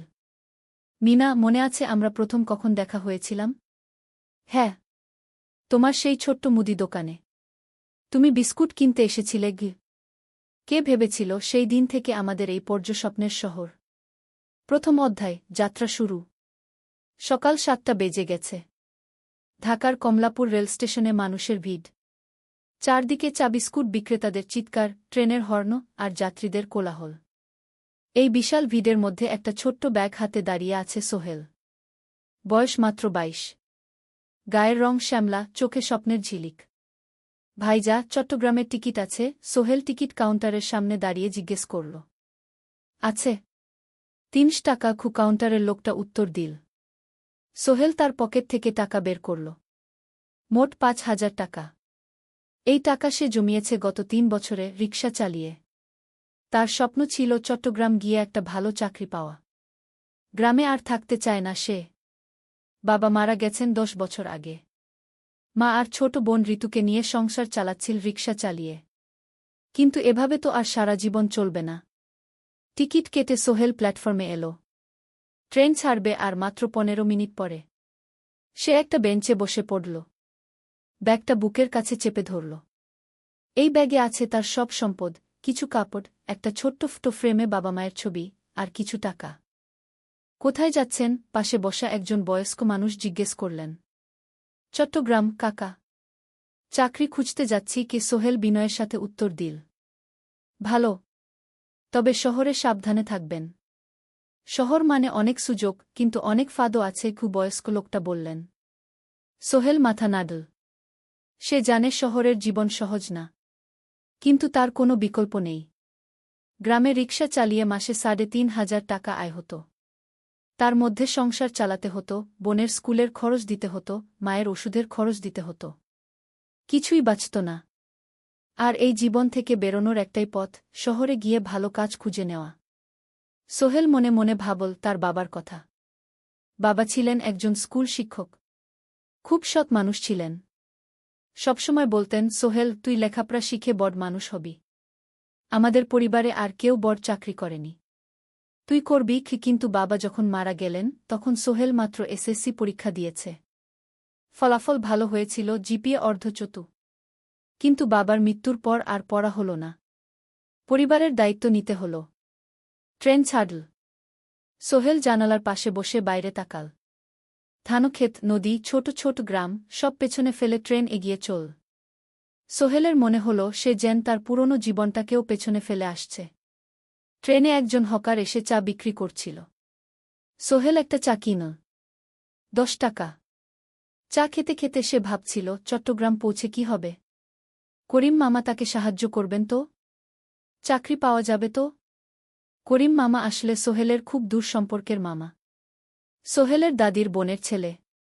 অনেক বছর আগে গ্রাম ছেড়ে চট্টগ্রামে চলে গিয়েছিলেন। সেখানে একটা কনস্ট্রাকশন কোম্পানিতে কাজ করেন। বছরে একবার দুবার গ্রামে আসতেন।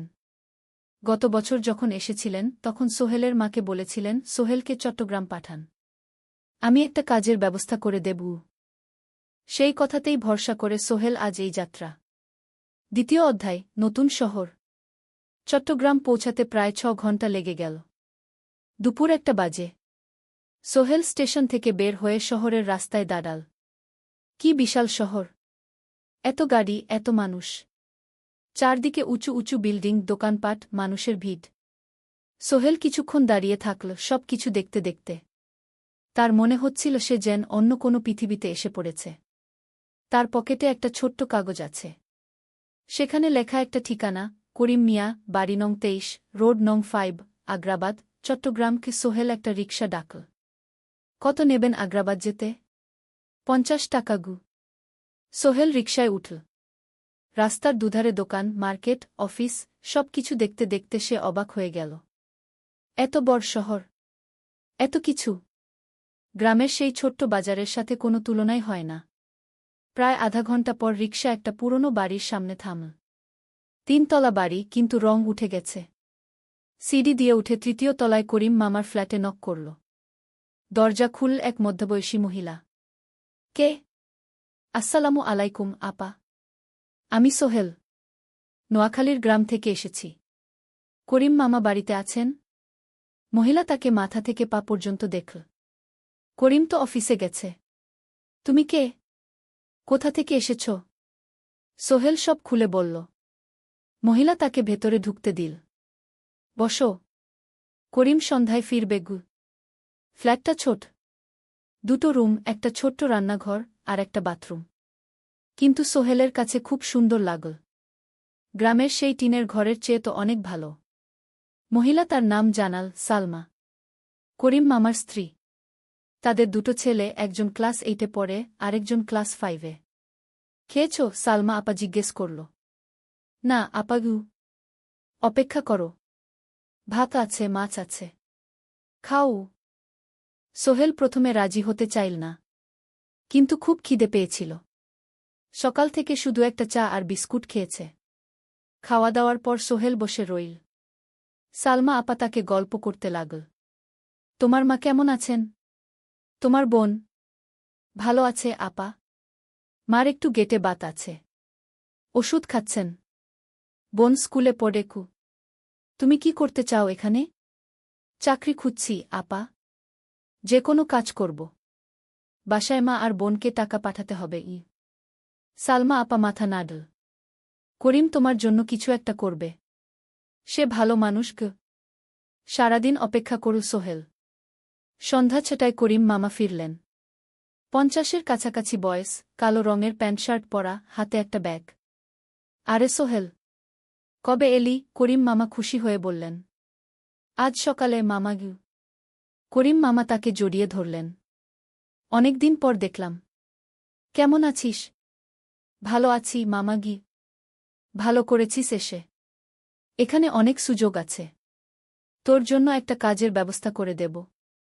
তবে প্রথমে কয়েকদিন এখানে থাক। শহরটা একটু চিনে নে। তারপর কাজে যোগ দিবি। সোহেলের মনে আসার আলো জ্বল। সে ভাবল হয়তো তার ভাগ্য এবার পাল্টাবে। 3য় অধ্যায়, প্রথম চাকরি। 1 সপ্তাহ পরে করিম মামা সোহেলকে তার কোম্পানিতে নিয়ে গেলেন। কোম্পানির নাম আলামিন কনস্ট্রাকশন। অফিসটা শহরের কেন্দ্রে ৫ তলা একটা বিল্ডিংয়ের দোতলায়। মালিক আলী সাহেব, ৫০-এর কাছাকাছি বয়স, মোটা চেহারা, চোখে সোনার ফ্রেমের চশমা। বড়লোক মানুষ, কিন্তু খুব কড়া। এই ছেলেটাকে কি কাজে লাগাবেন? আলী সাহেব করিম মামাকে জিজ্ঞেস করলেন। স্যার, ও আমার আত্মীয়। গ্রাম থেকে এসেছে। খুব পরিশ্রমী। যে কোনো কাজে লাগাতে পারেন উ। আলী সাহেব সোহেলের দিকে তাকালেন। তুমি কি পড়েছ? Sir, SSC pass. জিপিএ অর্ধচতু উ। হুম। ভালো। কম্পিউটার চালাতে পারো? না স্যার, পারি না। কিন্তু শিখতে চাই উ। আলী সাহেব একটু ভাবলেন। ঠিক আছে। তোমাকে অফিসের কাজে রাখব। ফাইল গুছানো, চা বানানো, কাগজপত্র নিয়ে যাওয়া, না এসব। মাসে ৫,০০০ টাকা। রাজি আছো? জি স্যার। সোহেল খুশি হয়ে গেল। ৫,০০০ টাকা। রিকশা চালিয়ে ৩,৫০০ পেত। এখানে ৫,০০০। কাজ শুরু হলো পরদিন থেকে। সকাল ৮টায় অফিসে যেতে হয়, ফিরতে হয় সন্ধ্যা ৭টায়। প্রথম দিন সোহেল ঘুম থেকে উঠল ভোর ৫টায়। তৈরি হয়ে ৭:৩০টায় অফিসের উদ্দেশ্যে বের হল। করিম মামার বাড়ি থেকে অফিস প্রায় ৫ কিলোমিটার। বাসে যেতে হয়। অফিসে পৌঁছে সোহেল দেখল সেই প্রথম আলী সাহেব এখনও আসেননি। অফিস খোলা ছিল না। ৮-১০ মিনিট পর একজন লোক এসে অফিস খুল। তুমি নতুন? জি। আমি সোহেল গু। আমি জাহিদ, অ্যাসিস্ট্যান্ট ম্যানেজার। এসো উ। জাহিদ ভাই সোহেলকে সব কিছু দেখাল।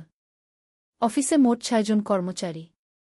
২ জন ইঞ্জিনিয়ার, একজন অ্যাকাউন্ট্যান্ট, একজন অ্যাসিস্ট্যান্ট ম্যানেজার, জাহিদ ভাই, একজন রিসেপশনিস্ট, আর এখন সোহেল। সোহেলের কাজ শুরু হলো চা বানানো দিয়ে। তারপর অফিস পরিষ্কার করা, ফাইল গুছানো, কাগজপত্র এক জায়গা থেকে আরেক জায়গায় নিয়ে যাওয়া। কাজ কঠিন না, কিন্তু সারাদিন দৌড়ঝাঁপ করতে হয়। দুপুরে খাবারের জন্য আধা ঘণ্টা বিরতি। সোহেল একটা ছোট হোটেলে গিয়ে ভাতরাল তরকারি খেল। ৫০ টাকা। সন্ধ্যায় অফিস বন্ধ হল। সোহেল ক্লান্ত হয়ে বাসায় ফিরল। কেমন লাগল প্রথম দিন? করিম মামা জিজ্ঞেস করলেন। ভালো মামা। অনেক কিছু শিখলাম ঘ। প্রথম মাসের শেষে সোহেল বেতন পেল ৫,০০০ টাকা। সে ৩,০০০ টাকা মাকে পাঠাল।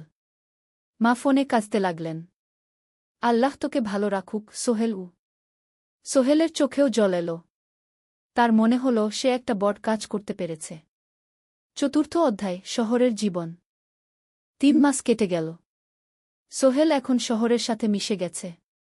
প্রতিদিন অফিসে যাও আসার পথে সে দেখে হাজারো মানুষের জীবন। কেউ সফল, কেউ ব্যর্থ। কিন্তু সবাই চলছে নিজের পথে। সোহেল অফিসের কাজের পাশাপাশি কম্পিউটার শেখার চেষ্টা করছে। অফিসে একটা কম্পিউটার আছে। যখন কেউ ব্যবহার করে না, তখন সোহেল একটু একটু শিখার চেষ্টা করে। জাহিদ ভাই তাকে সাহায্য করেন। সোহেল, তুমি যদি কম্পিউটার ভালোভাবে শিখতে পারো, তাহলে তোমার ভবিষ্যৎ উজ্জ্বল। জাহিদ ভাই একদিন বললেন। কিভাবে শিখব ভাই? ট্রেনিং সেন্টারে যাও। সন্ধ্যায় ক্লাস আছে। মাসে ২,০০০ টাকা লাগবে গে। সোহেল ভাবল। ২,০০০ টাকা অনেক। কিন্তু এটা বিনিয়োগ। ভবিষ্যতের জন্য। সে একটা ট্রেনিং সেন্টারে ভর্তি হল। সপ্তাহে ৩ দিন, সন্ধ্যা ৭:৩০ থেকে রাত ৯টা পর্যন্ত ক্লাস। কম্পিউটারের basic, MS Word, Excel, PowerPoint, internet ব্যবহার। একদিন অফিস থেকে ফেরার সময় সোহেল একটা দোকানে চা খেতে গেল। দোকানের পাশেই একটা ছোট্ট মুদি দোকান। সেখানে একটা মেয়ে বসে আছে। বয়স হবে ২০-এর কাছাকাছি। সাদাসিধে চেহারা, সাদা শাড়ি পরা, কিন্তু চোখে এক ধরনের দৃঢ়তা। ভাইজা, এক প্যাকেট বিস্কুট দেন কি? সোহেল বলল। মেয়েটা বিস্কুট দিল। ২০ টাকা। সোহেল টাকা দিয়ে যাচ্ছিল, হঠাৎ মেয়েটা বলল, আপনি নতুন এসেছেন এই এলাকায়, তাই না? হ্যাঁ। ৩ মাস হল। কিভাবে বুঝলেন? আপনার চেহারা দেখেই বোঝা যায়। এখনও গ্রামের ছোঁয়া আছে। আর আপনি প্রতিদিন এই পথ দিয়ে যান। দেখেছি কি? মেয়েটা হাসল। সোহেলও হেসে ফেল। আপনি খুব পর্যবেক্ষক মনে হচ্ছে গি। জীবনে অনেক কিছু দেখেছি। তাই মানুষকে চিনতে শিখেছি গ। আপনার নাম? মিনা। এই দোকান আমার বাবার। উনি অসুস্থ, তাই আমি দেখছি গু। সেদিন থেকে সোহেল প্রায়ই সেই দোকানে যেতে শুরু করল। মিনার সাথে গল্প করত। ধীরে ধীরে তাদের মধ্যে একটা বন্ধুত্ব তৈরি হল। মিনাও তার জীবনের গল্প বলল।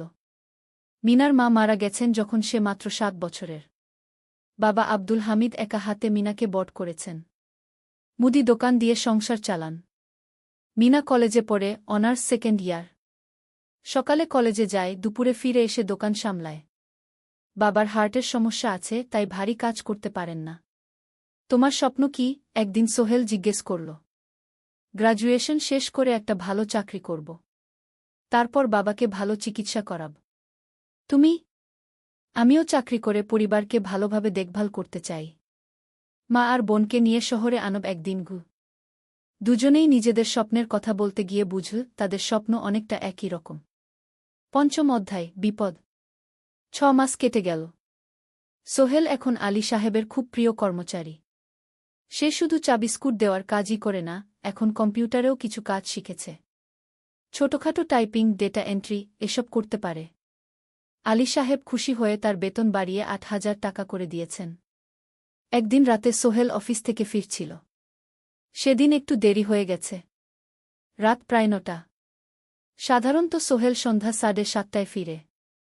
কিন্তু সেদিন অফিসে একটা জরুরি কাজ ছিল। বাস থেকে নেমে সোহেল বাড়ির দিকে হাঁটছিল।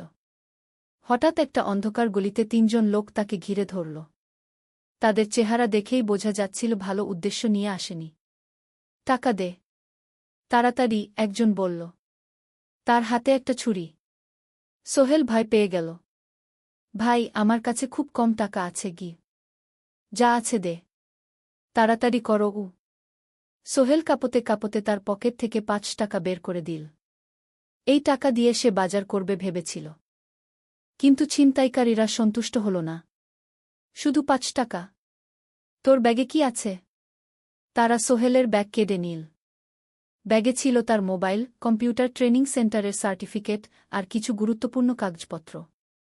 না ভাই, ব্যাগটা ফেরত দেন। ওতে আমার জরুরি জিনিস আছে। মোবাইল নিয়ে নেন, কিন্তু ব্যাগটা দেন গু। কিন্তু ওরা শুনল না। একজন সোহেলকে জোরে ধাক্কা দিল। সোহেল পড়ে গেল। মাথা রাস্তার কংক্রিটে ধাক্কা লেগে গেল। রক্ত বের হল। ৩ জন দৌড়ে পালিয়ে গেল। কিছুক্ষণ সোহেল অজ্ঞান হয়ে পড়ে রইল। তারপর ধীরে ধীরে জ্ঞান ফিরল। মাথায় প্রচণ্ড ব্যথা। সে উঠে দাঁড়ানোর চেষ্টা করল, কিন্তু মাথা ঘুরছিল। কোনোমতে একটা দেয়াল ধরে দাঁড়াল। একজন পথচারী তাকে দেখে থামল। কি হয়েছে ভাই? ছিনতাই হয়েছে গি? এসো, আমি তোমাকে হাসপাতালে নিয়ে যাই। কিন্তু সোহেল রাজি হল না। না, ঠিক আছি, বাড়ি যেতে পারব। সে কোনোমতে করিম মামার বাড়িতে পৌঁছাল।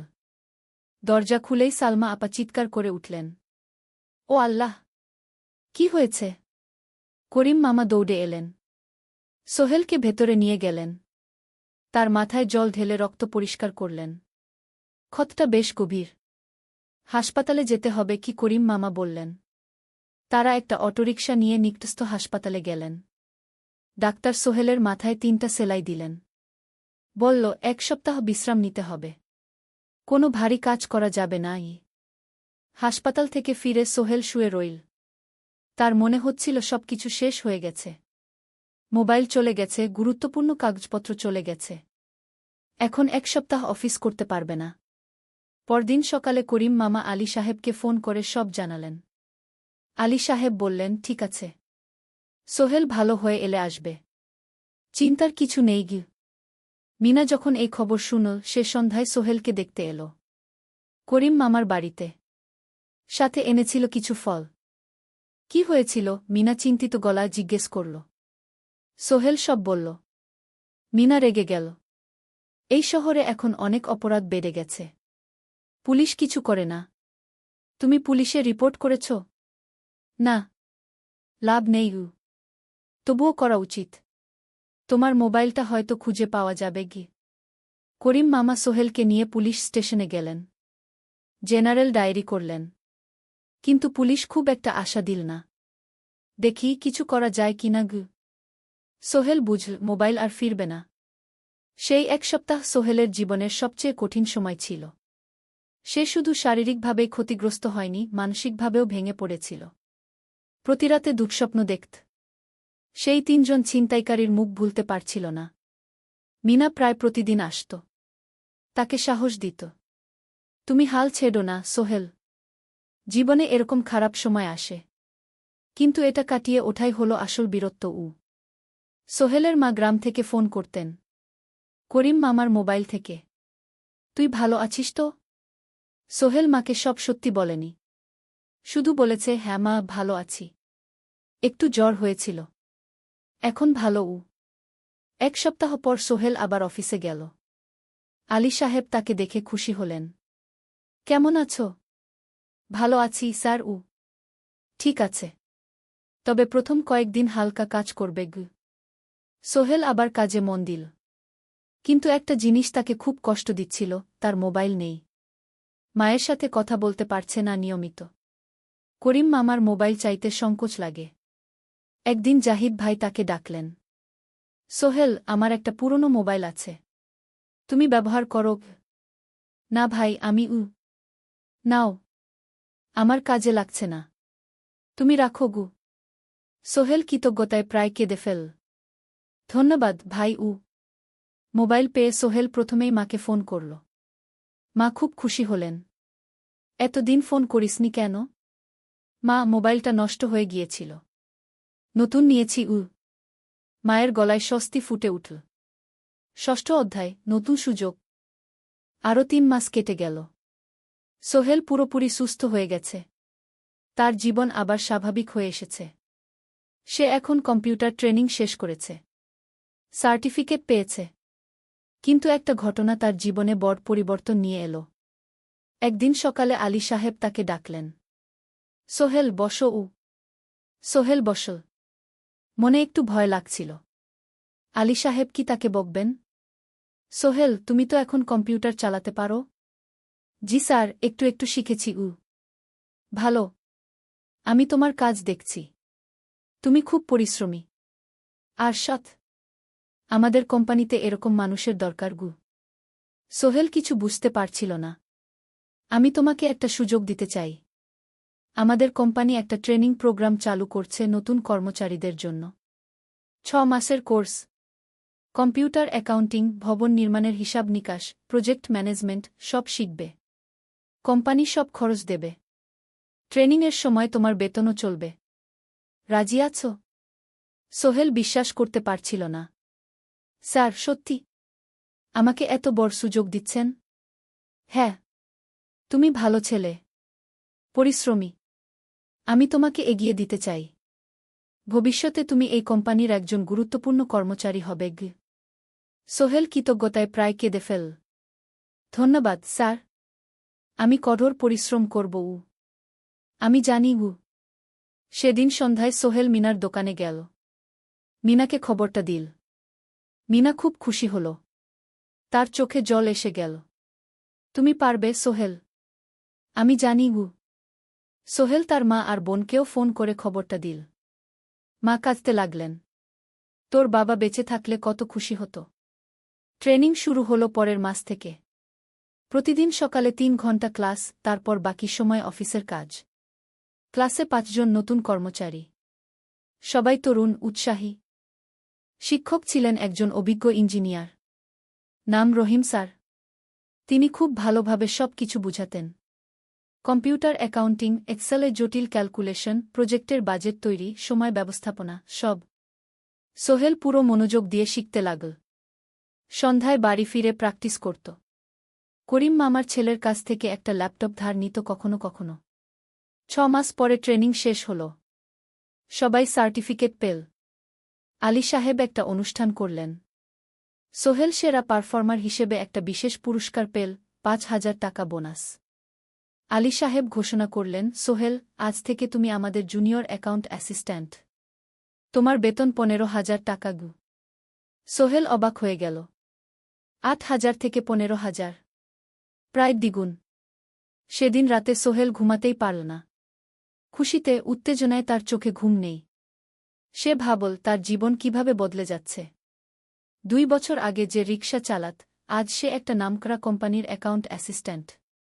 7ম অধ্যায়, প্রেম ও প্রস্তাব। 1.5 বছর হয়ে গেল সোহেলের চট্টগ্রাম আসার। সে এখন একজন সফল যুবক। তার মা গ্রামে খুব খুশি। প্রতি মাসে সোহেল 10,000 টাকা পাঠায়। ছোট বোন ঋতু এখন কলেজে ভর্তি হয়েছে সোহেলের পাঠানো টাকায়। মায়ের চিকিৎসাও ভালোভাবে হচ্ছে। মিনার সাথে সোহেলের সম্পর্ক এখন আর শুধু বন্ধুত্ব নয়। দুজন দুজনকে ভালোবাসে। কিন্তু কেউ কাউকে সরাসরি বলার সাহস পায়নি। প্রতিদিন দেখা হয়, গল্প হয়, কিন্তু সেই একটা কথা বলা হয়ে ওঠে না। একদিন শুক্রবার ছুটির দিন। সোহেল মিনাকে বলল, আজ কি একটু ঘুরতে যাবে? কোথায়? পতেঙ্গা বিচ। তুমি কি কখনো গেছ? না। কিন্তু আমার দোকান গ। শুক্রবার। তোমার বাবা সামলাবে গ। মিনা রাজি হয়ে গেল। দুপুরে দুজনে বাস নিয়ে পতেঙ্গা গেল। সমুদ্র দেখে মিনা অবাক হয়ে গেল। কি সুন্দর! দুজনে বালিতে বসল। ঢেউয়ের শব্দ শুনতে শুনতে গল্প করছিল। হঠাৎ সোহেল বলল, মিনা, তোমার সাথে কিছু বলার ছিল। বলো। সোহেল একটা লম্বা শ্বাস নিল। তুমি জানো, আমি তোমাকে ভালোবাসি। মিনা হাসল। তার চোখ ভিজে গেল। জানি। আমিও তোমাকে ভালোবাসি, সোহেল। সোহেল অবাক হয়ে গেল। সত্যি? হ্যাঁ। অনেকদিন ধরেই জানি। তুমি আমার জীবনে এসে সব কিছু বদলে দিয়েছ। তোমার সাথে থাকলে আমার মনে হয় আমি যে কোনো কিছু করতে পারব। দুজনে কিছুক্ষণ চুপ করে বসে রইল। সমুদ্রের ঢেউ এসে পায়ে লাগছিল। সূর্য পশ্চিমে ঢলে পড়ছে। আকাশ লালকুমলা হয়ে গেছে। কিন্তু আমার বাবার সাথে কথা বলতে হবে, কি মিনা বলল। আমি তৈরি। যখন বলবে তখন বলব। পরের সপ্তাহে সোহেল মিনার বাবার সাথে কথা বলল।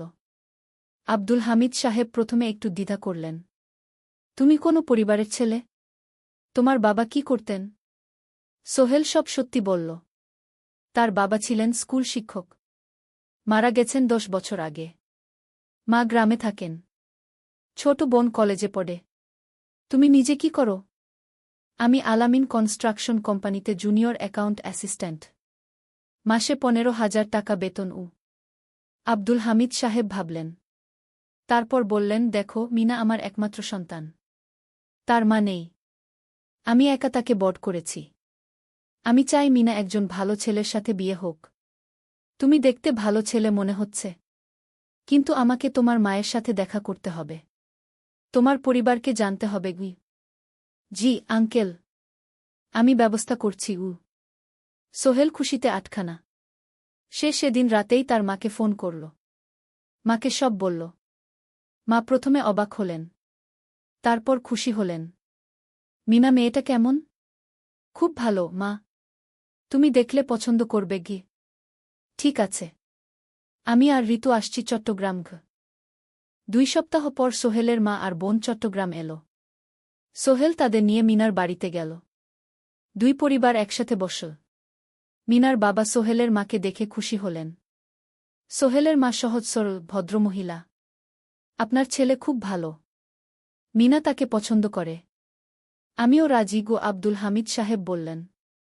আমার সোহেল সৎ ছেলে। মিনাকে খুব ভালোবাসে। আমি জানি ও মিনাকে সুখে রাখবে। কি সোহেলের মা বললেন। বিয়ের তারিখ ঠিক হল। 3 মাস পর। এই 3 মাসে সোহেল যথেষ্ট টাকা জমাবে। বিয়ে হবে সাদামাটা কিন্তু সুন্দর। 8ম অধ্যায়, নতুন পথ। 3 মাস কেটে গেল দ্রুত। সোহেল প্রতিদিন কঠোর পরিশ্রম করছিল। অফিসে তার কাজের প্রশংসা হচ্ছে।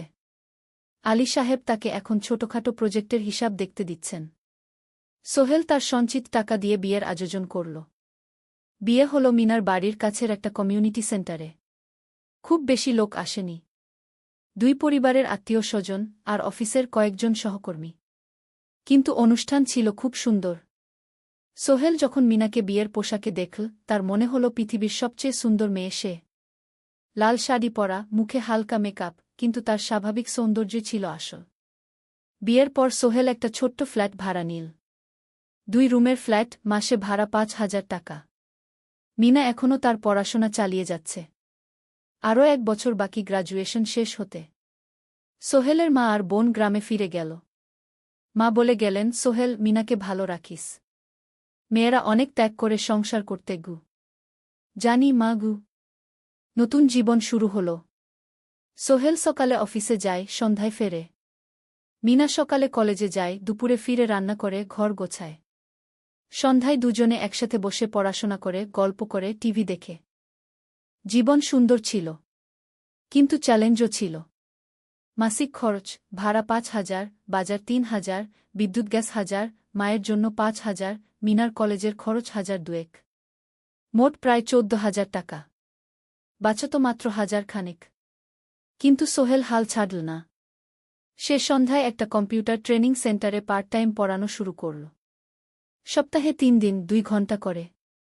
এতে মাসে আরও 3,000 টাকা আসতে লাগল। মিনাও বসে থাকল না। সে বাড়িতে বসে কয়েকজন স্কুলের ছাত্রছাত্রীকে টিউশন পড়াতে শুরু করল। মাসে 2,000 টাকা আয়। এভাবে কেটে গেল 6 মাস। দুজন মিলে পরিবার চালাচ্ছে, স্বপ্ন দেখছে। একদিন সোহেল বলল, মিনা, আমি একটা নতুন স্বপ্ন দেখছি গু। কি? আমি নিজে একটা ছোট্ট কনস্ট্রাকশন কোম্পানি খুলতে চাই। ছোট ছোট প্রজেক্ট নেব। বাড়ি মেরামতো, ছোট বিল্ডিং বানানো, এসব। তোমার কি যথেষ্ট অভিজ্ঞতা আছে? আছে। আমি 2 বছর ধরে এই কাজের সাথে জড়িত।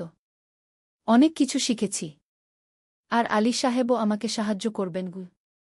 কিন্তু টাকা কোথায়? কোম্পানি খুলতে তো অনেক টাকা লাগবে গি। আমি জমাচ্ছি। আরও 1 বছর কাজ করব। তারপর চেষ্টা করব। মিনা তাকে সমর্থন দিল। তুমি পারবে। তোমার মধ্যে সেই শক্তি আছে গি। 9ম অধ্যায়, চ্যালেঞ্জের সময়। কিন্তু ভাগ্য সবসময় অনুকূলে থাকে না। সোহেল যখন স্বপ্ন দেখছিল নিজের কোম্পানি খোলার, তখনই একটা বড় সমস্যা এল। আলী সাহেবের কোম্পানি একটা বড় প্রজেক্ট পেয়েছিল। একটা 10তলা বিল্ডিং বানানোর কাজ। কিন্তু প্রজেক্টের প্রধান ইনভেস্টর হঠাৎ পালিয়ে গেল। তিনি কোম্পানির কাছ থেকে প্রায় 50 লাখ টাকা নিয়ে গেছেন, কিন্তু কাজ শেষ হয়নি। কোম্পানি বড় ক্ষতির মুখে পড়ল। আলী সাহেব অনেক কর্মচারীকে ছাঁটাই করতে বাধ্য হলেন। প্রায় 10 জনকে চাকরি থেকে বাদ দিলেন। বাকিদের বেতন কমাতে হল। সোহেলকে আলী সাহেব ডেকে বললেন, সোহেল, আমি তোমাকে রাখতে চাই। তুমি বিশ্বস্ত কর্মচারী। কিন্তু তোমার বেতন কমাতে হবে। 15,000 থেকে 10,000। সোহেল মনে মনে চিন্তায় পড়ে গেল। 10,000 টাকায় সংসার চলবে কিভাবে? মায়ের খরচ, ভাড়া, বাজার সব মিলিয়ে তো 14,000 টাকা লাগে। কিন্তু সে কিছু বলল না। ঠিক আছে স্যার। বাড়ি ফিরে সোহেল মিনাকে সব বলল। মিনা চিন্তিত হয়ে গেল। এখন কি হবে? চিন্তা করো না। আমি পার্ট টাইম টিউশনির সময় বাড়াব। আর তুমিও বেশি করে টিউশন নাও। কিন্তু আমার তো পড়াশোনাও আছে গি। জানি। কিন্তু এখন এটাই করতে হবে গু। সোহেল সন্ধ্যায় আরও 2টো জায়গায় পার্ট টাইম কাজ খুঁজল। একটা দোকানে সন্ধ্যায় হিসাব দেখার কাজ পেল। মাসে 2,000 টাকা। আরেকটা জায়গায় সপ্তাহান্তে কম্পিউটার রিপেয়ারের কাজ পেল। মাসে 1,500 টাকা। মিনাও 3 জন নতুন স্টুডেন্ট নিল টিউশনে। তার আয় বাড়ল 2,000 থেকে 3,500-এ। কঠিন সময় ছিল। সোহেল সকাল 8টায় অফিসে যেত, সন্ধ্যা 6টায় ফিরত। তারপর একটু বিশ্রাম নিয়ে 7:30টায় বের হতো পার্ট টাইম কাজে। রাত 10টায় বাড়ি ফিরত। রবি-সোমবার কম্পিউটার রিপেয়ারের কাজ। মিনাও সকালে কলেজে যেত, দুপুরে ফিরে রান্না করত, তারপর বিকেলে টিউশন পড়াত। রাতে খাওয়া দাওয়ার পর পড়াশোনা করত। দুজনেরই শরীর খারাপ হতে শুরু করল। সোহেল একদিন অফিসে অজ্ঞান হয়ে পড়ে গেল। ডাক্তার দেখাতে নিয়ে গেল। ডাক্তার বলল, অতিরিক্ত পরিশ্রম। শরীরে পুষ্টির অভাব। ঠিকমতো খাচ্ছেন না মনে হচ্ছে গি। সত্যি কথা, খরচ বাঁচাতে সোহেল আর মিনা অনেক সময় কম খেত। মাংস মাছ কিনত সপ্তাহে 1 দিন। বাকি সময় শাকসবজি, ডাল। মিনা সোহেলকে বলল, আর নয় সোহেল। তুমি এভাবে নিজেকে শেষ করে ফেলছ। আমার পড়াশোনা বন্ধ করে দিই। আমি ফুল টাইম চাকরি করি গি। না, সোহেল জোর দিয়ে বলল। তোমার পড়াশোনা বন্ধ হবে না। আরও মাত্র 6 মাস বাকি।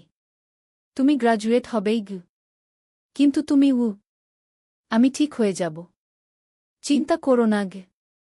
কিন্তু পরিস্থিতি আরও খারাপ হলো যখন সোহেলের মায়ের অসুখ হল। হার্টের সমস্যা। হাসপাতালে ভর্তি করতে হল। খরচ 50,000 টাকা। সোহেলের হাতে এত টাকা কোথায়? সে করিম মামার কাছে ধার চাইল। করিম মামা 20,000 টাকা দিলেন। বাকি 30,000 টাকা সোহেল একটা এনজিও থেকে ঋণ নিল। সুদের হার মাসে 2%। মায়ের চিকিৎসা হল। তিনি সুস্থ হয়ে গেলেন। কিন্তু সোহেল এখন ঋণের বোঝায় পড়ে গেল। প্রতি মাসে 3,000 টাকা করে কিস্তি দিতে হবে। সেই রাতে সোহেল আর মিনা বিছানায় শুয়ে কথা বলছিল।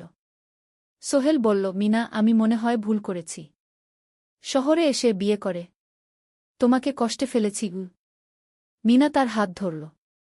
না সোহেল, তুমি ভুল করনি। জীবনে এরকম খারাপ সময় আসে, কিন্তু এটা কাটিয়ে ওঠাই হলো আসল শক্তি। আমরা একসাথে আছি, একসাথে থাকব। সব কিছু ঠিক হয়ে যাবে। মিনার কথায় সোহেল একটু সাহস পেল। হ্যাঁ, হাল ছাড়া যাবে না। 10ম অধ্যায়, আলোর দিকে। 3 মাস পরে পরিস্থিতি একটু ভালো হতে শুরু করল।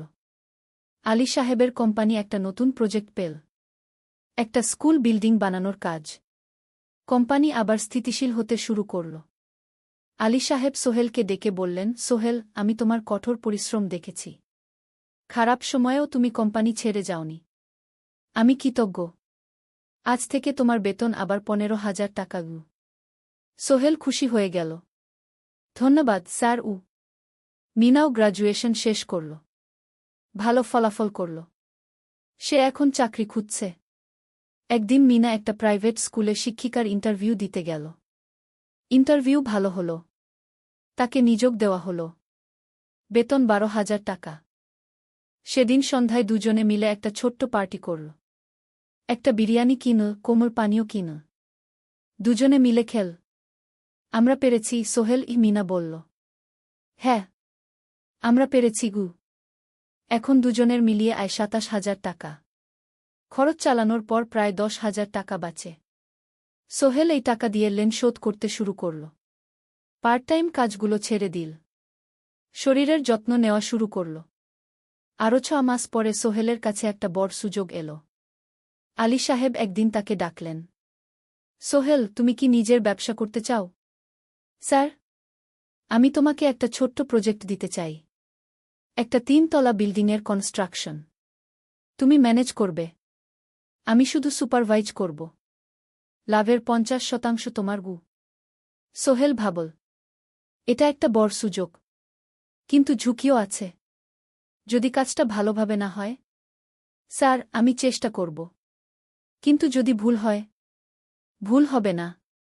আমি তোমার উপর বিশ্বাস রাখছি। তুমি পারবে গু। সোহেল রাজি হয়ে গেল। এই প্রজেক্ট তার জীবনে টার্নিং পয়েন্ট হতে পারে। 11 অধ্যায়, স্বপ্ন পূরণের পথে। পরের 6 মাস সোহেল খুব কঠোর পরিশ্রম করল। প্রজেক্টটা ম্যানেজ করা সহজ ছিল না। শ্রমিক নিযোগ, ম্যাটেরিয়াল কেনা, কাজের তদারকি, সময়মতো কাজ শেষ করা, সব দায়িত্ব তার। প্রথম 2 মাস খুব চাপের মধ্যে গেল। একদিন একজন শ্রমিক কাজ করতে গিয়ে আহত হল। সোহেল তাকে হাসপাতালে নিয়ে গেল, তার চিকিৎসার খরচ দিল। এতে প্রজেক্টের বাজেট একটু বাড়ল, কিন্তু সোহেল জানত এটা করা দরকার। আরেকদিন ভুল ম্যাটেরিয়াল ডেলিভারি হল। সোহেল সেগুলো ফেরত পাঠাল, সঠিক জিনিস আনাল। এতে 3 দিন দেরি হল, কিন্তু কাজের মান ঠিক রইল। মিনা তাকে সবসময় সাপোর্ট করছিল। সে এখন চাকরিতে স্থিতিশীল। স্কুলের বাচ্চারা তাকে পছন্দ করে। প্রিন্সিপাল তার কাজে খুশি। প্রজেক্ট শেষ হল 6 মাসে। সময়মতো, বাজেটের মধ্যে। বিল্ডিংয়ের মালিক খুব খুশি হলেন। তিনি আলী সাহেবকে ধন্যবাদ দিলেন। আলী সাহেব বললেন, ধন্যবাদ আমাকে না, এই ছেলেকে দিন। সোহেল পুরো প্রজেক্ট ম্যানেজ করেছে গু। প্রজেক্ট থেকে মোট লাভ হল 3 লাখ টাকা। সোহেল পেল 1.5 লাখ টাকা। তার জীবনে এত টাকা এই প্রথম। সে করিম মামার ঋণ শোধ করল। এনজিওর বাকি ঋণ শোধ করল। তারপর তার মাকে 50,000 টাকা পাঠাল। মা দিয়ে গ্রামের বাড়িটা একটু মেরামত করাল, বোন ঋতুর জন্য একটা ল্যাপটপ কিনল। বাকি টাকা দিয়ে সোহেল একটা ব্যাংক অ্যাকাউন্টে জমা রাখল। ভবিষ্যতের জন্য।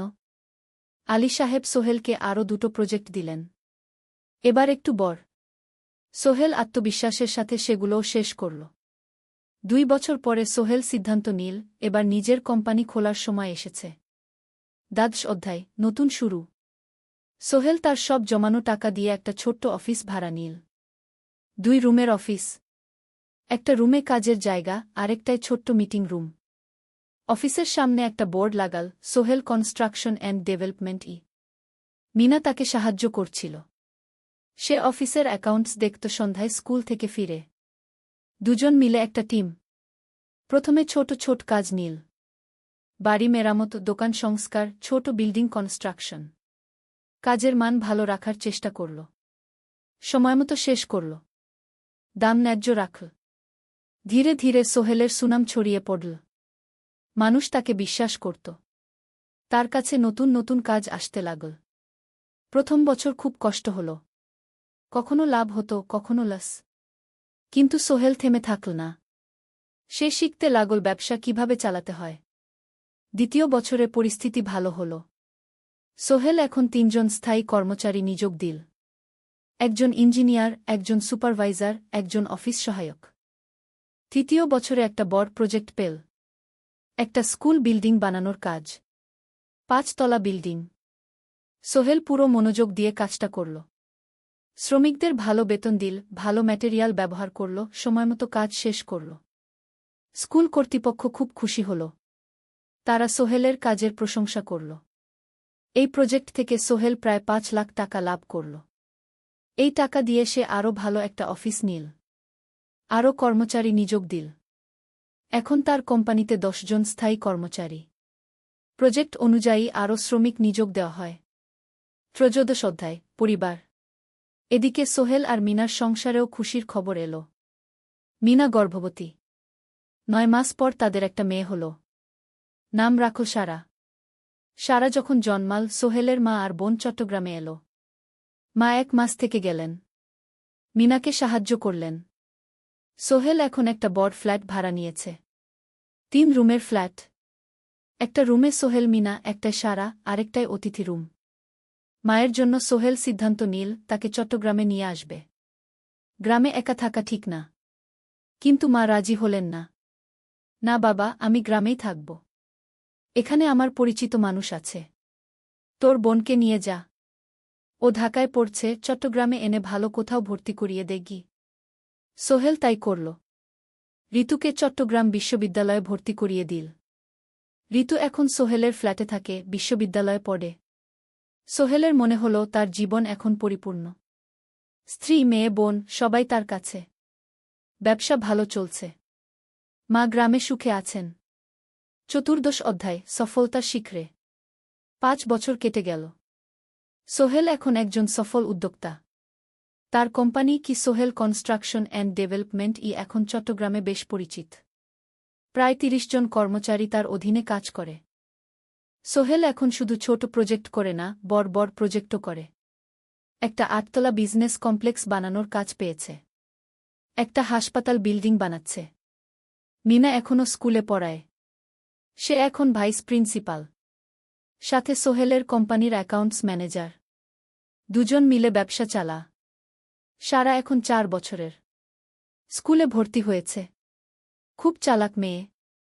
ঋতু বিশ্ববিদ্যালয় থেকে গ্রাজুয়েট হয়ে একটা ব্যাংকে চাকরি পেয়েছে। একদিন আলী সাহেব